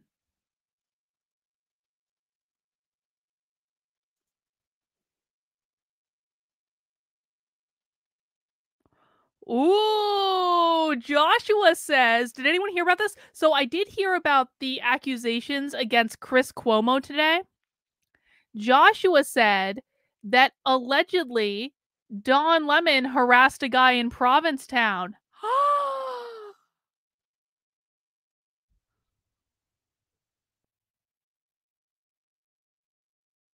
Joshua is very excited about this. He says, I've been waiting for this day to shut up his big mouth. All right, let's keep going. When I fell in love with my wife, and we were married a few years ago, and I fell in love with her a good many years ago. She is like the most extraordinary, magnificent, and wonderful person that I have ever met, and I am so lucky and so blessed that she came into my life and that we fell in love. And when that happened, it was obviously a very queer thing because we're both lesbians and we're two women and we're falling in love and we're getting married, and that's a very queer thing. Lesbians don't exist anymore, I'm sorry. Queer studies got rid of lesbians. Your academic field got rid of your sexuality. Congratulations. It was also a very fat positive thing at the same time because my wife happens to be fat. And so I was kind of violating two different social taboos at the same time. One is the idea that everybody's supposed to be heterosexual, and I wasn't doing that. And then the other one is this idea that everybody is supposed to Hang on. This was filmed in 2017. What year was gay marriage legalized? Remind me again what year gay marriage was legalized. I'm pretty sure that was 2015. Gay marriage was legalized across the country in 2015. So no, I do not accept that it was a taboo to be a lesbian in 2017. I'm sorry. No. You are not violating a taboo. You just want people to think you're violating a taboo because it gives you oppression points. Yeah, dude, like in Vermont, like civil unions were legalized like way back in the day. I'm talking about like the Supreme Court ruling. That was 2015. I'm almost positive. Find thin people attractive, which is just completely ridiculous. It's just not even true at all. And I'm sorry, like, do we live in a world where fat people have never been in relationships? I've never been like I don't wear like plus size clothes or anything, but I've never been a skinny girl. I've never had trouble finding a relationship if I wanted one.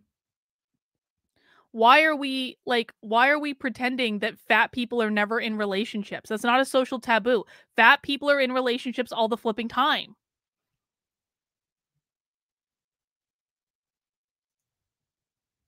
Times when I talk about my wife and how much I love her and how I'm attracted Yeah, to exactly. her, Exactly. people say, oh, I mean, he was the king of England, so let's like keep that in mind. But Henry VIII was enormous and got all those women.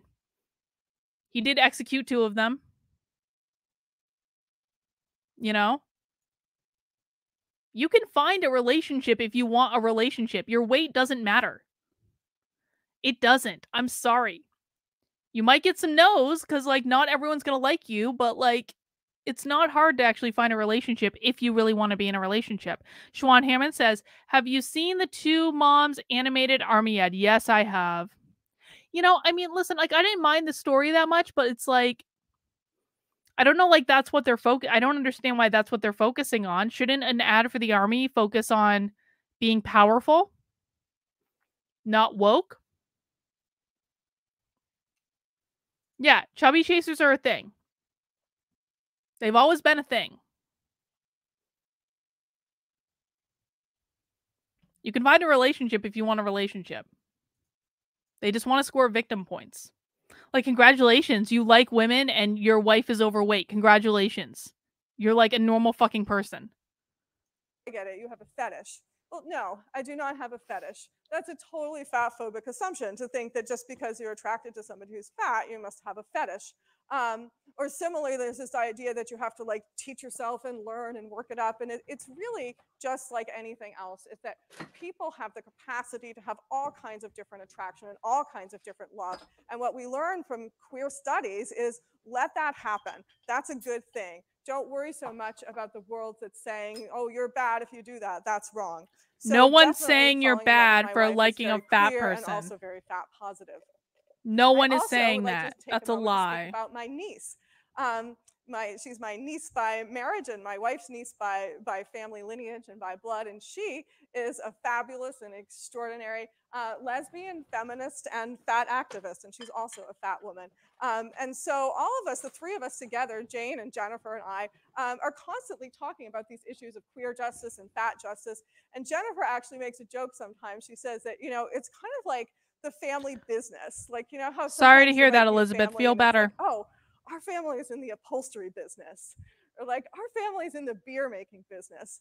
So for us, our family, we're in the business of fat justice and queer justice. Oh my so God. Fat studies and queer studies and fat justice and queer justice are just totally bound up with each other in my life. Also, I have some disabilities.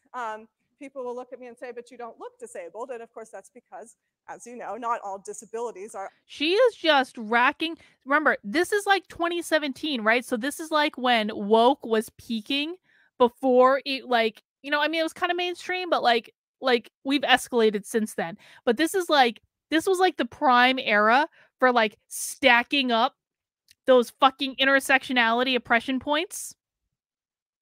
She's just stacking them up. How is she disabled? She's probably going to say she has autism. Who wants to bet for autism?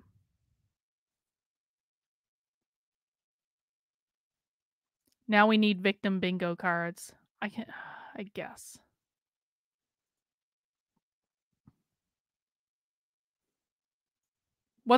Who wants to guess what her disability is? Glasses.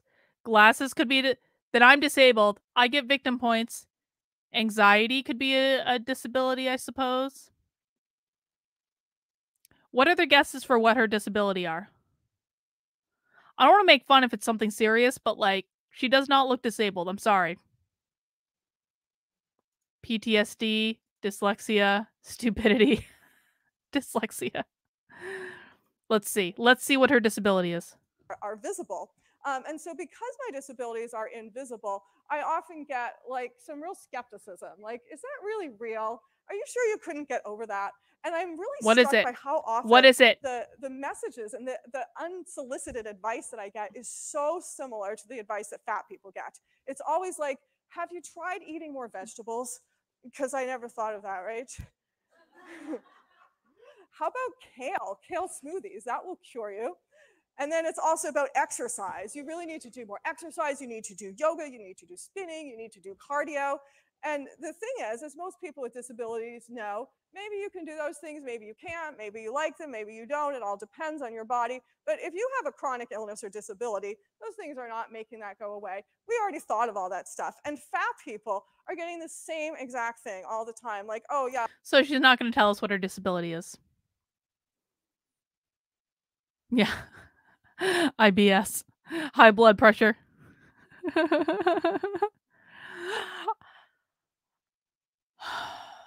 I don't believe she's disabled. I'm sorry. I don't believe it. I'm calling her bluff. Unless she tells us what it is, I don't believe her. They never heard of kale shakes. Everybody's heard of kale shakes. Maybe you like them, maybe you don't, but drinking kale shakes, if you're fat, is not going to turn you into a thin person. And disabled people and fat people also face access barriers that are very similar.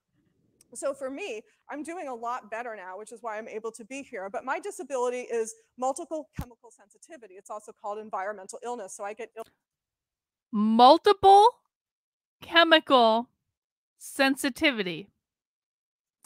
Hang on. You know what this is going to be like?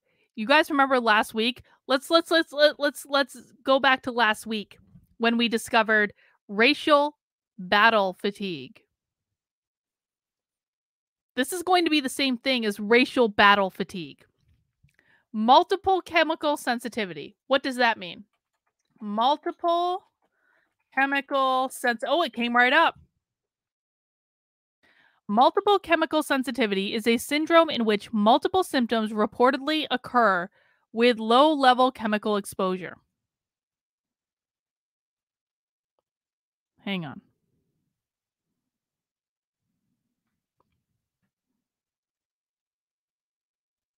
There has been insufficient scientific evidence to confirm a relationship between any of the possible causes and symptoms. She has literally invented a disability.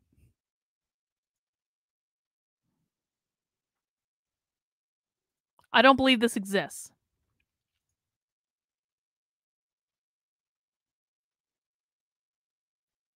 Multiple chemical sensitivity, I'm looking at Wikipedia now, is also known as idiopathic environmental intolerances, is an unrecognized and controversial diagnosis characterized by chronic symptoms attributed to exposure to low levels of commonly used chemicals.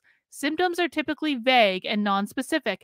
They may include fatigue, headaches, nausea, and dizziness. That's from Wikipedia. So no, she is not disabled. Bluff fucking called. Sorry. That's not a real thing. Wikipedia even says it's not really a real thing. You made it up. Sorry. From perfumes and fragrances and scented cleaning products, all those kinds of things. And like other people with this illness, I have found that it's really, really hard to get people to change, to switch to unscented personal care products, to switch to non-toxic cleaning products. No, I am under no obligation to change the soap I'm using because of your sensitivity. You can stay the F away from me. I'm sorry, this person says like it's real and Wikipedia is fake. I don't know. I have not been presented with conclusive evidence. I'm sorry.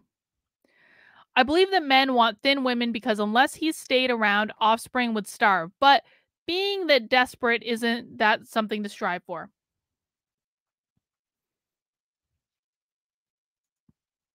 Being that desperate isn't something to strive for. Yeah. See, here's the thing. Here is the thing. 010101B. Here's the thing. It may very well be a real thing. I can acknowledge that there might be some instances which it's a real thing. I just don't believe that she has it. I think she wants points. I think she wants points for as many things as possible. Listen, man. This is the game these people are playing.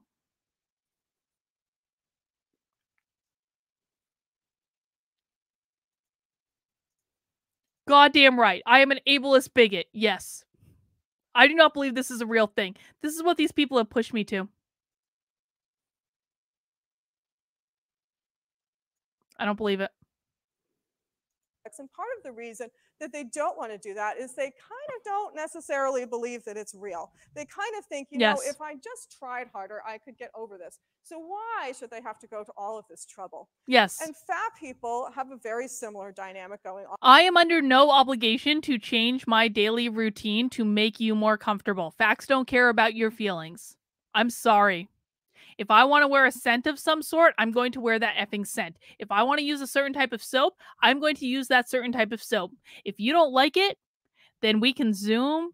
You can stay within, like, you don't have to come near me. It's cool, man. I understand. It's you, not me. But I'm not going to change. No single person is under any obligation to change their routine because someone else feels uncomfortable. I'm sorry.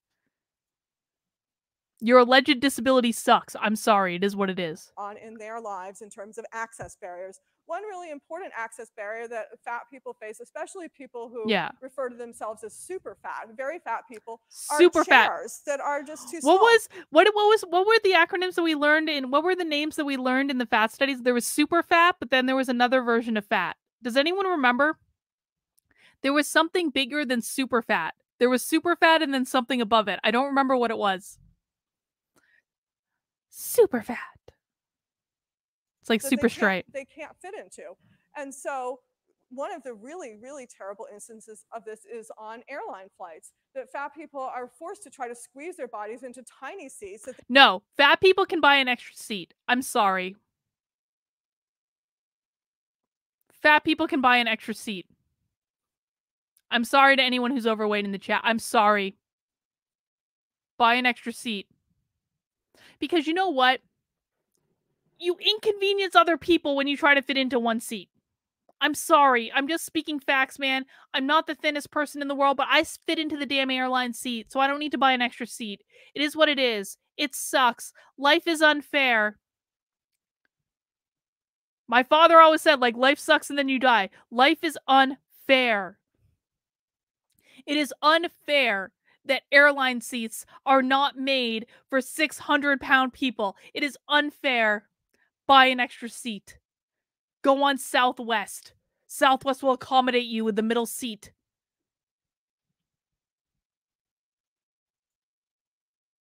They don't fit into, and then they're in a lot of pain from that. And then on top of that, the thin people on the plane have all this resentment and anger towards them, as if they're taking up too much space, as if they have some kind of control. You are taking up too much space. I'm sorry.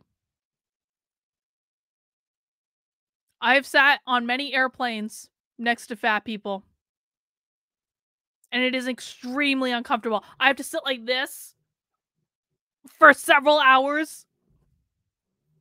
Buy an extra seat. I'm sorry, life is unfair.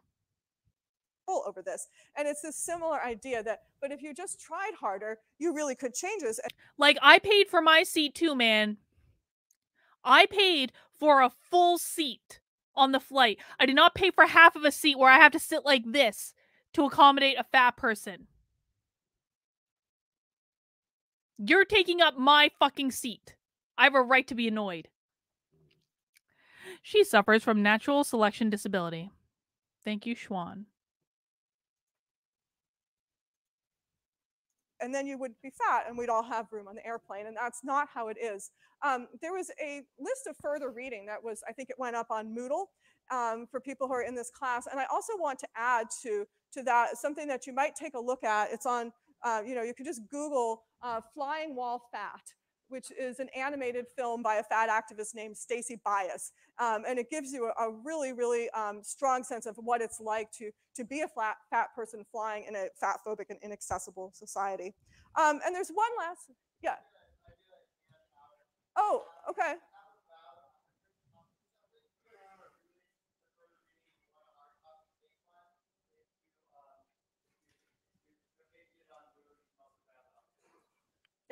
Okay, excellent. And I'm just going to say one last personal connection for me with fat justice, which is that I'm a woman.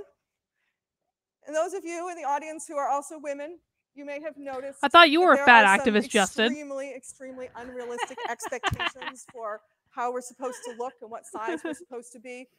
Men face this very much too, but for women, it's a whole other layer of that. You're not a fat activist? Oh my God. Is a very queer thing to do, because one reason that women are supposed to take up very little space and be very thin and do all this dieting is because supposedly that's going to make us more attractive to men. So as a lesbian, I can say, I don't really care about that.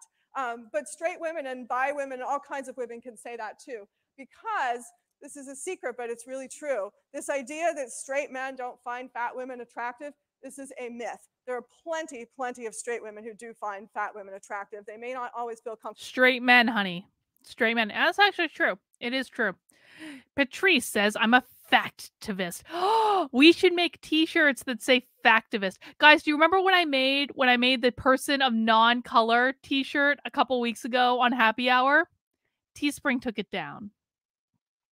Teespring took down my person of non-color t-shirt. We should make factivists.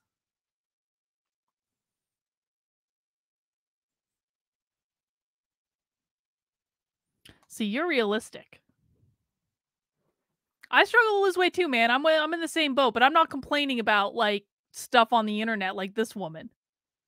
It is what it is. Factivist. Yeah, it was a limited edition t-shirt. You should have gotten yours before Teespring canceled me.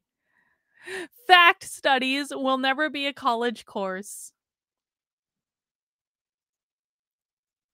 I like that t-shirt too. Person of non-color. Talking about it, but they are there. They're here. They're queer, and they're everywhere. So I've been talking about myself, and for a few moments, I'd like to switch over and give you all the opportunity to talk to each other and maybe talk to me a little bit.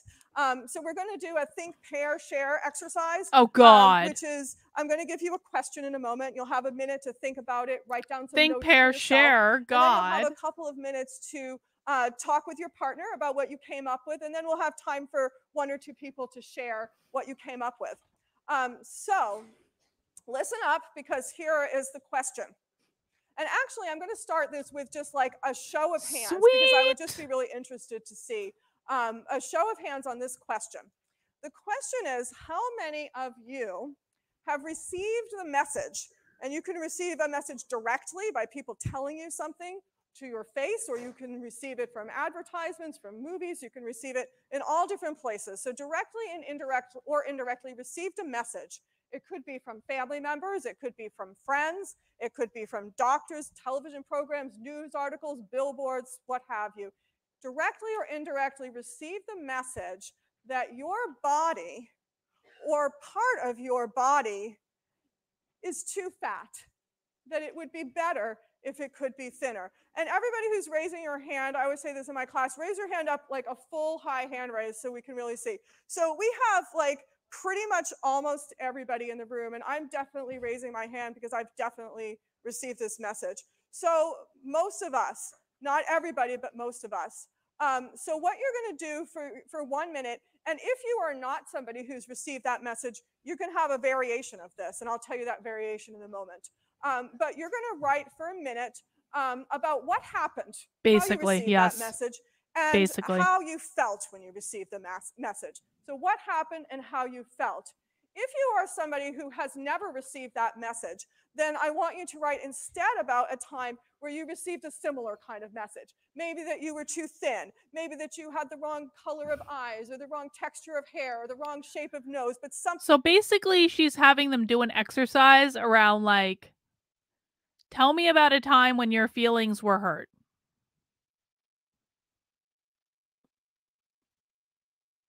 Listen, man, like,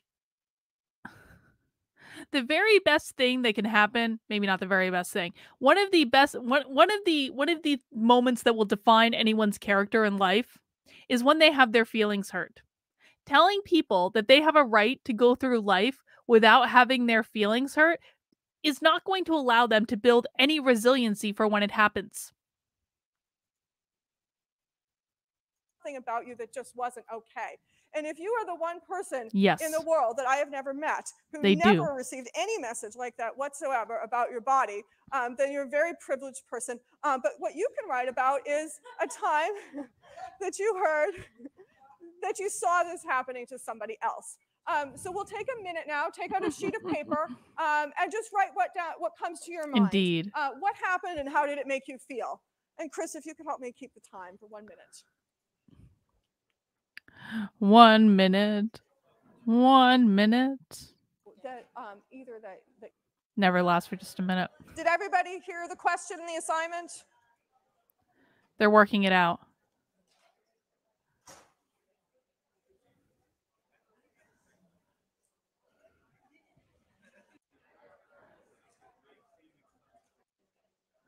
That is a room full of impressionable children. Okay.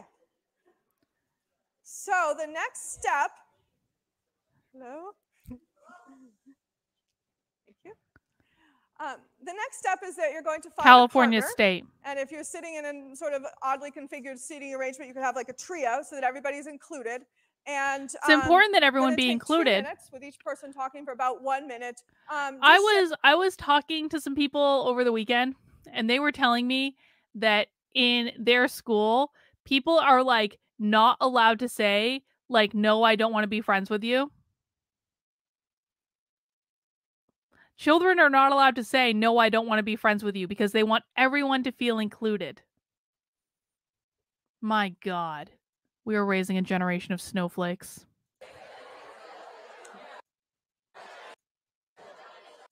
Maybe 2 people or so. Would anyone be willing to share what was talked about in your partnership?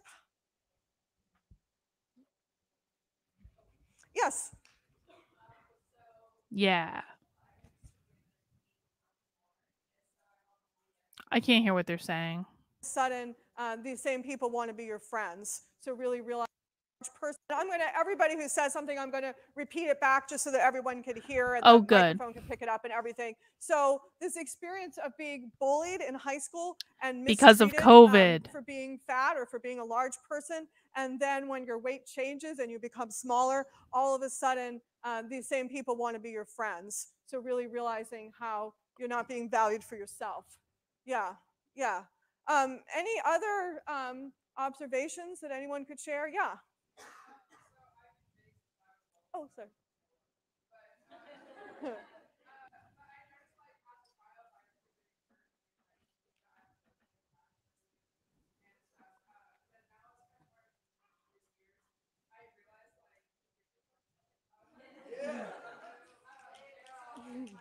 Exactly. Exactly. Life is unfair. Deal with it. Being woke is not the answer. Deal with it. Yeah. You wear it well, yeah, my friend. That's really awesome. And just so everybody can hear and that we're getting recorded and everything, there's an experience of always being fat and when you're younger, feeling really hurt by the bullying and the stigma. And as you get older, really taking on this kind of what I would describe as a queer attitude and being like, well, fuck that. I don't care what you think. And maybe you're just jealous of me. And also, I really liked what you said about having other people's backs when they're going through fat oppression and fat stigma. So yeah, these are really really excellent, both of these, and thank you for have each other's backs when they're going through fat oppression and fat stigma. Fat studies is where it's at, man. We're gonna watch more fat studies stuff. I find fat studies absolutely fascinating because of all the different grievance studies. It's like the only thing that someone can actually have some control over. I expect you all to support me. Okay, so fun fact. I'm supposed to go back to the gym tomorrow. I haven't been to the gym in like a really long time. I've been working up my courage to go back. I know it's going to suck.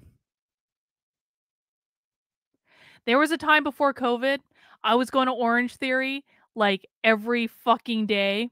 I was like the master of fucking Orange Theory. And then COVID happened and I got kicked out of my gym because they knew I was traveling. I'm going back to the gym tomorrow. It's going to happen. And I'm not looking forward to it. I'm not. I'm really not. I'm not going to Orange Theory. I'm going to Planet Fitness. I'm going to walk on the treadmill. I'm going to lift some weights. But I expect all of you to support me. I'm going to come back. I'm going to be like whining about how much pain I'm in for a couple of weeks. It's going to be fine. But I expect all of you to support me. I feel oppressed. I will be oppressed by the treadmill. And by the weights, by the free weights. For talking about those.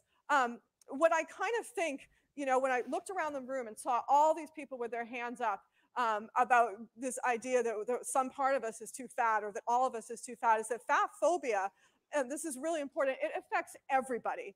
It affects fat people more. Fat people get I more appreciate the stigma and support. more hostility. But every single one of us, even people who are thin, are affected by it. And a $20 super sticker, Pip. Thank you. I appreciate the bad dog icon as well, too. Says, you are amazing. It's got a little dancing fitness guy. No, it's week 2 to 3 is the worst. I know. Week 2 to 3 is the worst. Because, like, the first couple weeks, you're, like, riding high. And, like, week 2 to 3 is when your defenses start breaking down. Because, like, you're trying to build up a new habit. I'm not looking forward to it. Yeah, fuck leg day. Leg day sucks. Leg day sucks. I hate leg day the most. I'm really good at lifting weights, though. When I was doing Orange Theory, I was like lifting heavier weights than the men at Orange Theory, like all the time. I was really proud of myself. I'm going to get myself back into Orange Theory shape. Orange Theory is effing hard, man. I'm going slow. I'm not going to push myself too hard, because if I push myself too hard, I'm going to hurt myself, and I'm not going to want to go back to the gym. But I'm doing it. Joshua and I planned the best day. No, leg day is not the best day. Leg day is the worst day. The best day is chest day. Like, I like chest day. I like arm day. I don't like shoulder day. Back day is okay. I can't do deadlifts, though. Deadlifts are the worst. Orange Theory is basically like, it's like circuit training. It's like you do the rower and then you do weights and you do treadmill. It's fun. I like Orange Theory a lot. I've been paying Orange Theory for the entire last year and not going at all. but I'm going to go back. I'm going to do it. And in this way, it's very much like queer phobia, that with queerness, there's this idea that, you know, anybody could turn at any time. So, yeah, right? Yeah, I'm fucking strong, man. Right, so... Yeah. So everybody who may not currently identify as lesbian, gay, bisexual, trans, intersex, or asexual needs to be monitoring themselves, needs to be watching themselves, because what if? What if we cross over that line into that bad category and people start to not like us as much and people start to make fun of us? So we're all under this system in terms of heteronormativity and in terms of fat phobia. We're under this system of surveillance. You're doing more work than I am. Wouldn't it be nice? This is my idea. I mean, I didn't make up this idea, but this is my idea today. Like, wouldn't it be nice if we could just totally get rid of fat phobia? Like, just imagine that we're on a ship and we could like pick it up and throw it over. Okay, let's just all pretend for a second that we don't live in a world where fat phobia is a thing. Can we all just for a moment pretend that fat phobia is not a real thing? Oh wait, we live in that world already. Fat phobia is made up. It's made up.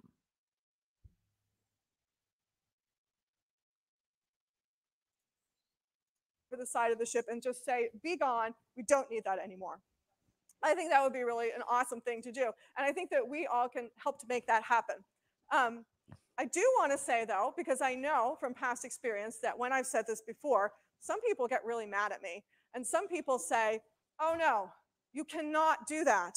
I wrote an article for Bitch Magazine a few years ago, and I got hundreds and hundreds of angry people writing to me. No, you didn't. I was saying something very similar, like queer folks and feminists, let's embrace fat justice. And people said, you are going to cost people your lives. Being fat is going to kill people. This is about health. We have to stop this now. So I really wish that I had like another hour. She absolutely did not get hundreds and hundreds of angry emails from an article in Bitch Magazine. I call that bluff. I want receipts. I don't believe her. I wrote for fucking Forbes for over a year. I never got angry emails about... No, that's not true. When I did... There was one piece that I got angry emails for. And that was a piece about men who were falsely accused of sexual harassment in the workplace. And when I was doing research for it, I got emails from people saying, how dare you insinuate that men are ever falsely accused in the workplace? That was the only article I wrote in the entire time I was contributing to Forbes that I got angry emails for. That was it. How dare you write an article about men being falsely accused of sexual harassment? To take you through all of the medical information, and we just don't have time. But what I do want to tell you is a few key points. The main point is that what you're reading in the newspaper, what you're hearing from the medical profession about fat people is just not true. And if you look at the further reading list, there are tons and tons and tons of books and articles that are explaining this. But something to be really aware of is that doctors in the medical profession actually don't know everything. It seems like they do, they act like they do, but in reality they don't. And they are subject to stigma, I mean, not to stigma, to perpetuating stigma and prejudice just like the rest of us. In fact, there's a really strong history of that. I will do another show of hands, but I'm pretty sure I know what the result is going to be on these next few questions. How many people here believe that women should not engage in any kind of intellectual work? Because if we do, that's going to take all of the blood and all of the energy away from our ovaries, where it belongs, and take away from our sexuality. No really? Takers on that. Oh, we have one, but I don't believe it. I don't believe you really think that. So nobody believes that. But not that long ago, this is what doctors and scientists were saying. This was a very common belief, very similar. And you can see how it's an anti-queer belief, because it's the idea is that women, our job is to be heterosexual. Our job is to be at home with men. Our job is to be taking care of men. And if we deviate from that, we're going to get some kind of disease. Now, here's another one. And I'm almost sure I know we're going to get no takers on this one either. But how many people believe that people of color, especially Black people, have too much sexuality, that they have some kind of innate biological sexual depravity, and that they need white people to help them keep under control? What? What the fuck? What? I've never heard of that before. I've been doing happy hour for months. I have never heard the stereotype that black people are depraved sexually and need white people to satisfy their sexual urges. Where the fuck did that come from? Don't get the lunk alarm for lifting weights. I'll try not to get the lunk alarm. I make no guarantees. What the fuck was that about? Yeah. Shannon, remember when bi-curious was a thing? It seems like no one can even be trans-curious. That would require the hormonal process to slow down. What the fuck? Is she spreading... Why is she spreading stereotypes about black people? She's creating a stereotype right now. Teaching an impressionable room full of children a stereotype about black people that isn't a real thing. No one has ever heard of that. No one has ever heard of that. I'm getting laughs. Absolutely not. They're laughing because they've never heard of it. You just made it up. You made it up, Anna. Because that's totally racist nonsense. That's just horrible, not true, totally not true lies. And yet, you don't have to go that far back in history to see doctors and scientists of the day. This was accepted scientific fact. The same way that we're always hearing now about the obesity epidemic, this is what we were always hearing about people of color. What? I will give you one more example, and I'm 100% positive that it's going to be all no, but I still want to be scientific about this. She's saying that because back in the day, around the turn of the century, around 1900, there was a stereotype that said that African Americans crave sex more than the average bear. She's saying that is the same thing as people looking at fat people and thinking they're unhealthy today. It is not the same thing. Those are two different things. Those are two completely different fucking things.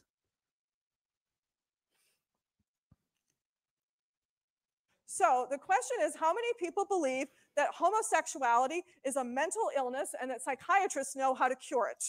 No one. Literally no one. Nobody. In 2017, gay marriage was legal across the country. No one believed that. Maybe the most extreme people believed it, but this was not a belief that was part of the collective. Come on. Does anybody know when that was taken out of the homosexuality was removed from the Diagnostic and Statistical Manual, the American Oh, by the way, side note, the DSM-5 was supposed to be the last DSM that was going to be created. We now know that the APA is creating a new version of the DSM, which is going to solidify all this woke bullshit. So these people have successfully influenced. I mean, the field of psychology and psychiatry is now completely fucking woke. They are literally rewriting the fucking DSM to appease the woke people. There will be a new version of the DSM coming out. I have an email from the APA that tells me that. In LA, I got the lunk alarm for too much effort. I've never gotten the lunk alarm at Planet Fitness. Like, why would anyone do that? I don't understand. Rachel says, the great obesity epidemic of 2014. How'd you get through it, Grandpa? Oh, it was horrible, Johnny. There was cheesecake and pork chops everywhere. Underwear goes outside inside the pants. Yeah, the Cheesecake Factory is responsible for the obesity epidemic. Fucking hell, now I want cheesecake. We don't have a Cheesecake Factory near us either. God fucking damn it. I would order a whole fucking thing of cheesecake just in response to this. We need secession. These people think I am insane for not wanting lockdowns, vaccine passports, and mask mandates. We hate their comparisons. They hate ours. I have recently come around to this idea. I'm there. We need to secede. We do. Underwear Goes Inside the Pants is an incredible song. Costco cheesecake? No. Just say no to cheesecake and get a lava cake is delicious, but let's just be honest. Like, there are some cheesecakes at the Cheesecake Factory that are fucking amazing. There's the lemon raspberry cheesecake. There's the banana cream cheesecake. There are some really good cheesecakes at the Cheesecake Factory. I just happen not to have one near me. Psychiatric Association's sort of Bible of what counts as a mental illness. Does anybody happen to know what year that came out?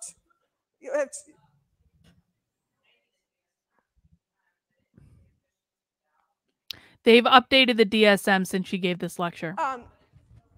I believe. I'm not sure. What you're saying is probably true about something because it's super complicated. Oh, and do we have another one over here?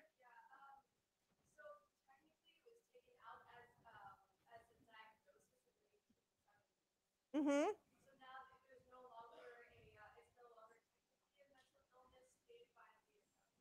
Right. Yeah. And what you're saying, I want to look Your into wife that is an because I'm oppressor. sure there's something to it. This is like a big, huge tome, so it's pretty. Your wife is an oppressor. Complicated, but officially in 19.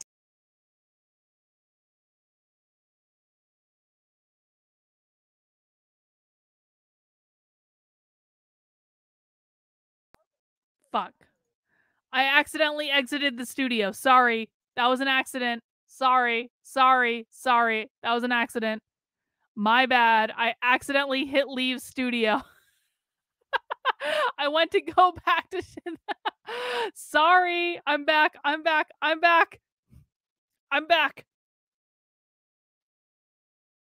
God damn it. You know, this is how we can tell Mercury retrograde is in effect, because all the technology is fucking up. YouTube is buffering. I'm accidentally kicking myself out of the studio. This is how we can tell we're in Mercury fucking retrograde. Mercury retrograde ruins everything. It is the worst astrological event. Is anything going on? Because you knew the media was going to hijack this. They came out yesterday, they were like, Biden won. Are they saying that Biden really won? Is that real? Let us know, Julie. What's going on? Yeah, technical difficulties require cheesecake. God damn it. They took it out. But it was only in 2013 that they removed gender identity disorder from that same manual. So up until then, if you were a trans person, you were officially a person who had a mental illness. So the point of all this is have a little bit of skepticism when you hear that something is a scientific fact, that a certain group of people who just happen to be oppressed and stigmatized are intrinsically I should ill. send Victor out for cheesecake. And now I want to spend a few minutes talking about how all of this medicalization, this medicalization is really kind of at the crux of what is so queer about fat justice. Because first of all, we have this obsession that there must be some kind of cure. There must be some kind of way to change people. So weight loss dieting is actually a lot like gay conversion therapy. What? Gay conversion therapy is this theory that you can... Wait.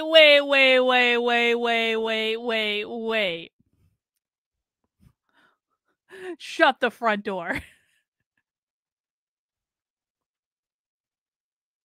Weight loss dieting is like gay conversion therapy? Let's just watch that again. Let's just back up. Just 30 seconds. Just 30 seconds. And stigmatized are intrinsically ill. And now I want to spend a few minutes talking about how all of this medicalization is really kind of at the crux of what is so queer about fat justice. Because first of all, we have this obsession that there must be some kind of cure. There must be some kind of way to change people. So weight loss dieting is actually a lot like gay conversion therapy. So what the fuck? This is an actual college lecture. A lecturer in the Department of Women's and Gender Studies at Sonoma State University is the co-editor of Sex and Disability. She is the editor of an academic journal. This woman is the editor of an academic fucking journal.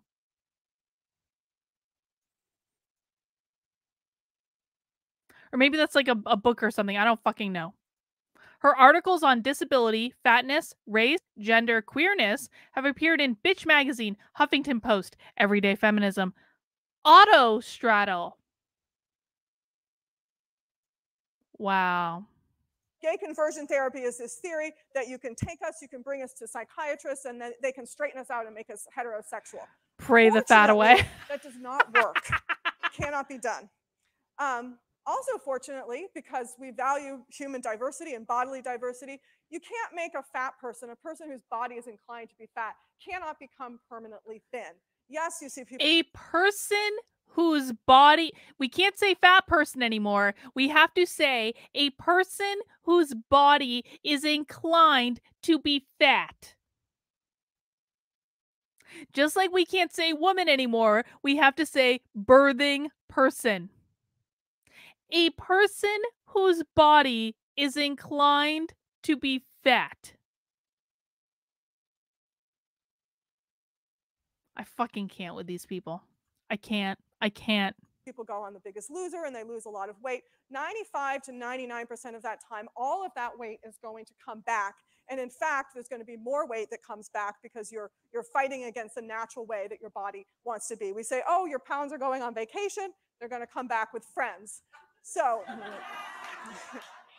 so that's how that works, and that's a commonality. Another commonality is this obsession with what causes it? What causes it? And it's really uncanny because some of the supposed causes of homosexuality are very similar to some of the supposed causes of fatness. So one thing that they used to say, really, scientists used to say, is that people would become queer because they had an overbearing mother. Their mother was like paying too much attention to them and maybe being too nice to them. And we hear something similar to this with fatness. Yeah. My body is inclined to be fat when I stop running and drink all the beer. My body is inclined to be fat when I eat too many carbs. God, I swear to God. APWBIITBF for short. I think if people were able to file bankruptcy on their student debt, it would immediately streamline. I agree with that, man. I agree with that. I'm so enjoying not paying back my.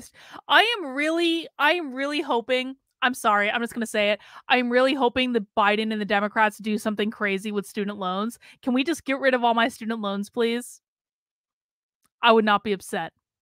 They just cancel that because student loans are gonna start being paid back again in like January. I want them to just get rid of all student loans. I really do. Cancel the debt, man. Do it. I would not be upset. Idea that if you are fat, maybe. Because here's the thing. You know they're going to do crazy shit anyway. You know they're going to do it. So we might as well take advantage of the crazy shit in this long, slow slide into socialism. We may as well take advantage of the crazy shit when it benefits us. That's all I'm saying. Cancel the student debt, Biden. Do it. It's because your mother fed you too much and loved you too much and gave you too much comfort food, so now you turn to food. All of this is completely bogus. There's no set way that fat people eat. There's no set way that thin people eat. We just all come in different shapes and sizes. Another commonality between fat and queer has to do with this idea of futurism. So many of you who are in this class today, you read an article that talked Good for you, man. Talked about some of the theories. Can we all give Lust Marauder a big round of applause in the chat? Down 100 pounds? That's crazy.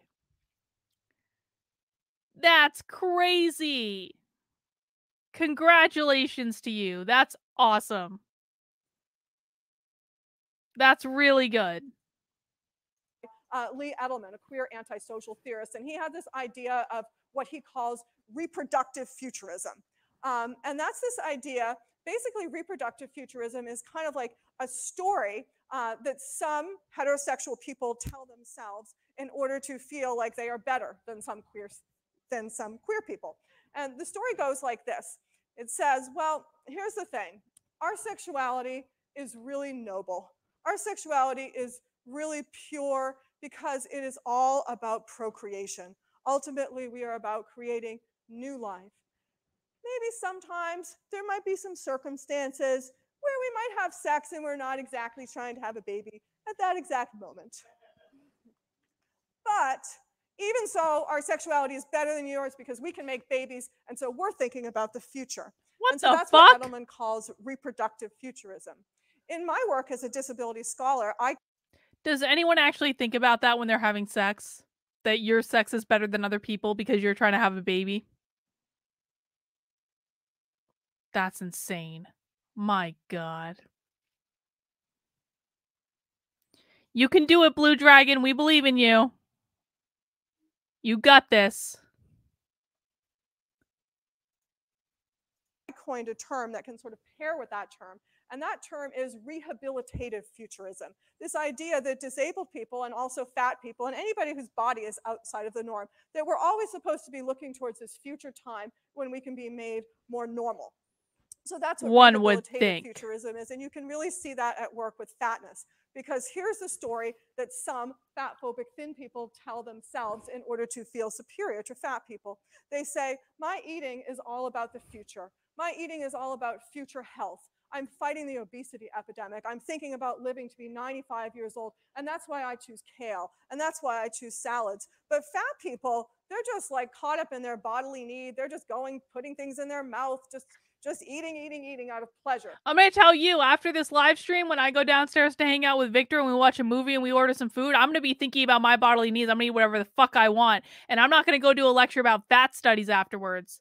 I'm going to order something that involves cheesecake. Because I fucking own it. Because at least I can fit into an airline seat. I keep that shit in check. And if I couldn't, I would buy an extra fucking seat. Because I understand that life is unfair. And if I want to eat the extra helping of cheesecake, then I need to compensate for that somehow. Oh my God. They're not oriented toward the future like I am. And the answer to both of these stories is to say, actually, everybody's caught up in these drives. It doesn't matter if you are queer or heterosexual. It doesn't matter if you are fat or thin. Everybody has sexual desires and desires for food. They're very strong. They're very pleasurable. That can be really scary. It can make us feel out of control. But we don't need to rank people in order to manage that feeling of unsettledness and fear that we have. Another commonality is this idea that we're in an epidemic. When I used to do queer activism back in the 90s, when I first came out as a lesbian, there was this chant that I really liked where people would say, 1 in 10 is not enough. Recruit, recruit, recruit. They were recruiting people to be gay? That's what she just said. They were recruiting people to be gay. What the fuck?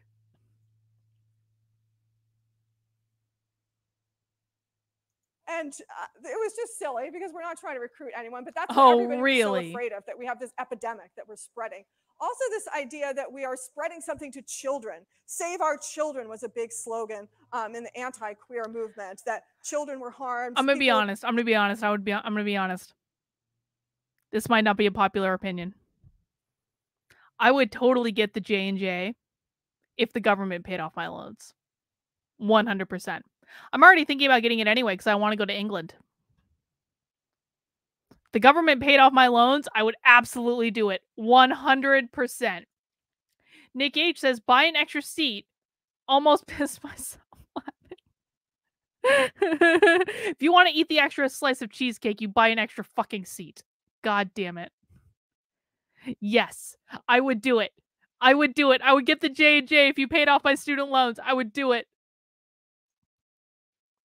No, I was thinking about getting it already. Not that I'm not standing in solidarity. I don't think there should be fucking vaccine mandates, but I want to go to England, okay? I do. And I don't want to have to sit in quarantine for 2 weeks. And I'm not actually afraid of any of this. I'm not afraid of the J&J. I'm not getting Pfizer or Moderna. Check with the CDC for vaccine-related information. I'm not getting Pfizer or Moderna, but I would do the J&J. I would.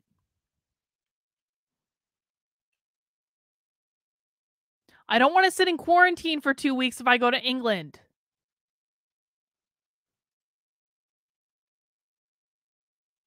I did think about, I was like, maybe I should just go into British quarantine for 2 weeks and document the whole thing on the internet. I had like 2 weeks of quiet time to write about whatever I wanted. But I don't want to. I don't want to be in British quarantine jail for 2 weeks. I don't want to. We'll see. I haven't decided. I'm not vaccinated or anything. Okay, I'm not vaccinated. I'm just saying I'm thinking about it. And if they wanted to pay off my student loans for me to get vaccinated, I would fucking do it in a heartbeat. And I wouldn't even think twice about it. Because I don't think things can affect you if you don't believe they will. I don't think I'm going to get sick from the vaccine. I don't think I'm going to get sick from COVID. I don't think I'm going to get sick from the vaccine. We'll see. They make you go. It's like British prison. They put you, it's like British prison, I swear to God. Yeah, it's a personal choice. As long as it's a choice, I don't really have a problem with it. Let's finish this up. Queer people shouldn't be able to teach in schools. And then Yes. we similarly see this with fatness, this idea that we have to end childhood obesity, when really that message is saying that fat children don't belong. And so that's actually very harmful to children. So I do want to leave time for Q&A, so I'm just going to try to cruise through this next part really quickly, but it is actually in some ways the most important part, which is like, we've talked about all this problem, but now the question is, what can we do about it? And I want to propose something that might sound pretty bold, but it's also... Okay, let me ask this. British quarantine would cost me about $3,000. If you guys want to crowdfund for me to go to England and be in British quarantine for 2 fucking weeks at the cost of $3,000, we can maybe work something out. But like, I don't want to go to Britain, to fucking UK, and pay $3,000 to sit in quarantine for 2 weeks, where I only get to go outside once a day and walk around the parking lot, and they like watch you with armed guards, and they deliver crappy food to your room. I don't want to go to British quarantine for 2 weeks if I have to pay for $3,000 for it. So if you guys want to crowdfund $3,000 to send me to British quarantine, then we can have a discussion. But if you don't want to crowdfund $3,000 to send me to British quarantine, then I'm not going to do it. I will get the goddamn J&J and I will go and not have to go into quarantine.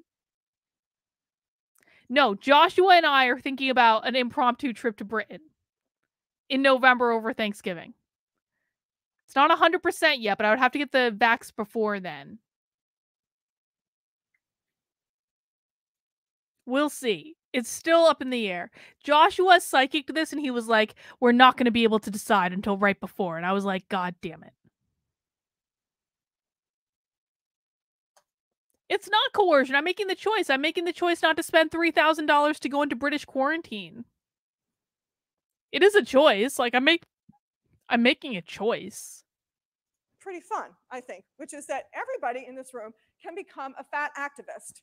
And you No. might think, what? I do not have time to become a fat activist. Wait. Do you know how much study? Wait. Why is she recruiting college students to become fat activists? That is not her fucking job. This is a state university. I have to do. I just have no time. But here's the thing. The personal is political. And so that means activism can happen just by making changes right in your own self, in your own body, in your own life.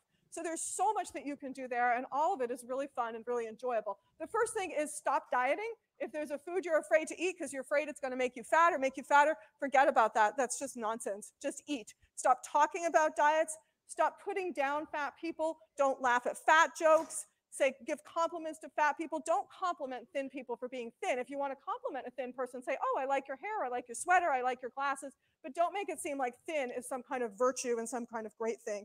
There's also a lot of like campus activism that you can do. You can start a group. We have the QSA. Is it the Queer Straight I'm not Alliance, sipping the Kool-Aid. I'm not in favor of vaccine mandates. I'm just saying that I want to go to England and I don't want to have to sit in quarantine for 2 weeks. I am making a choice. If I get the vaccine, and I haven't gotten the vaccine yet, if I get the vaccine, it would be to go to England to not sit in quarantine for 2 weeks. It is a choice.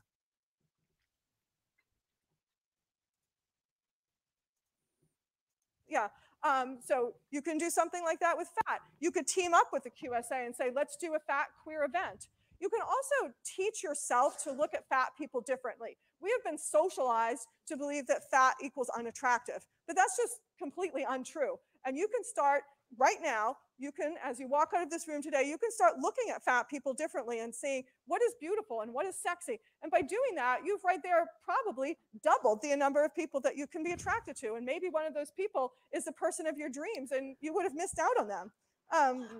One other thing that you could do One other thing that you could do is talk to your teachers, talk to the president of Sonoma State, Judy Sakaki, and say, we need more fat studies classes. We need more fat studies material on our syllabus because we're not getting enough of that. And they will listen to you. They do want to hear this information. When you go places, if you see that there are chairs that are not big enough for fat people, whoever's in charge of the chairs, tell them that. Say, this is really important. This is an access issue. This needs to change. So there's so much that you can do. And the main thing is to eat and to nourish yourself and enjoy your body and be happy with who you are. And so we do have time for, I think, a few questions. Yeah.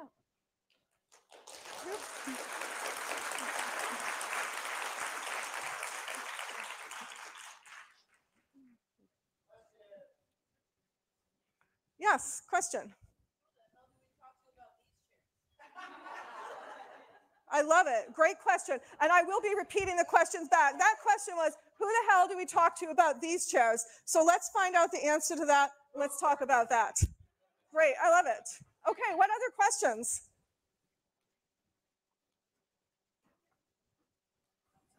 Yes.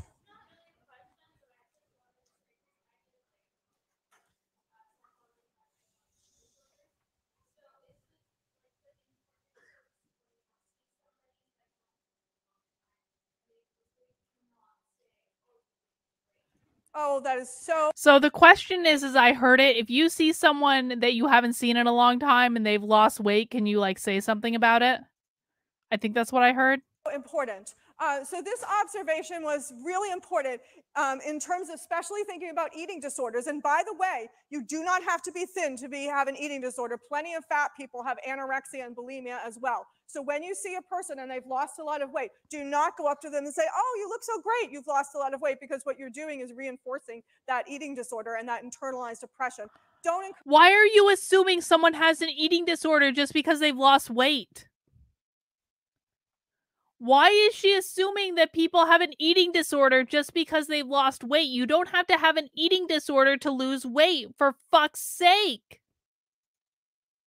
Encourage people on their diets. If they say they're going on a diet, you might think you're being nice by saying, wow, this is really Yes, great. if someone worked really hard to lose weight, you should fucking compliment them.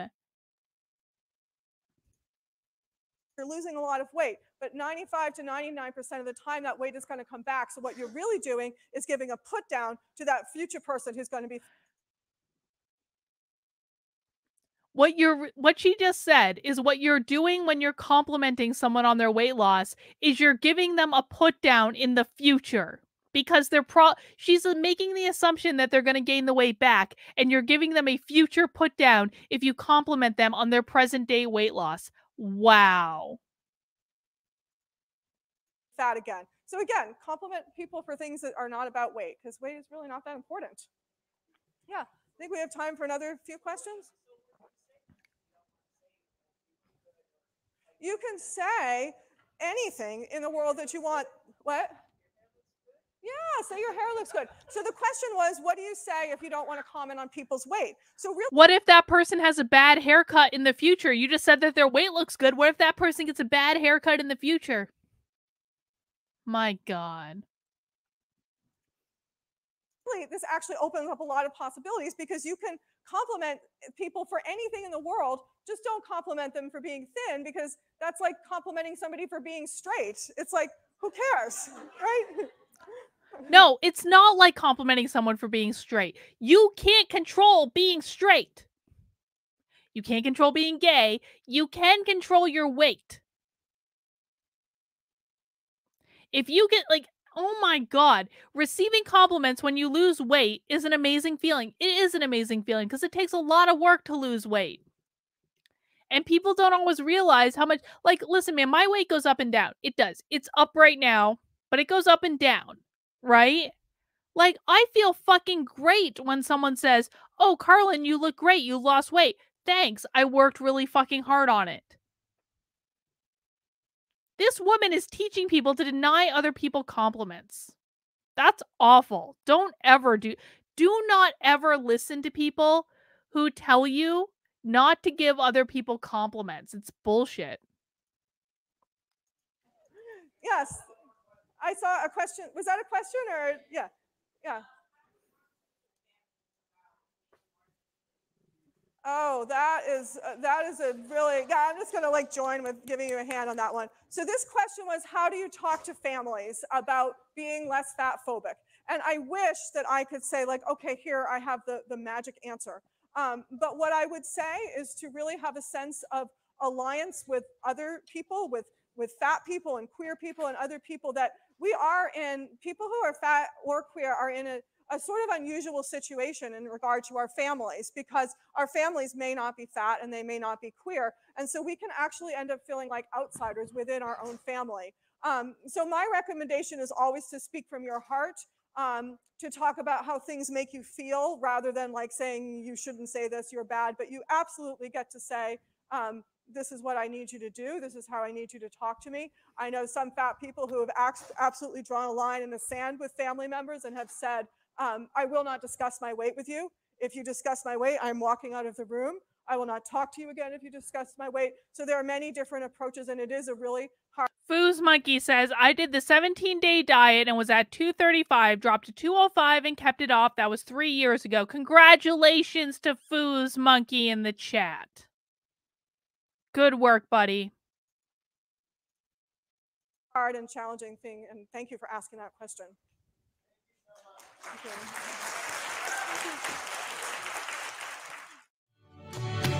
All right, guys. Oh. All right. I guess that's all we have today. We had a little bit of a false start, but that's okay. I think we ended up in a really good place.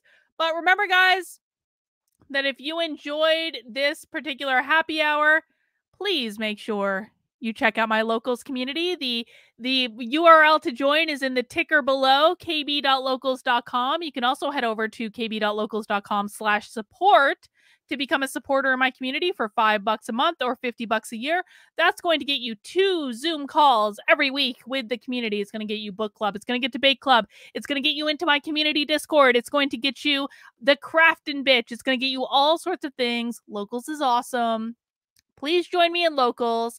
Thank you guys for spending some time with me tonight. We'll see you next week. Same time, same place, 3 p.m. on Friday. Have a good weekend, guys. We'll see you soon.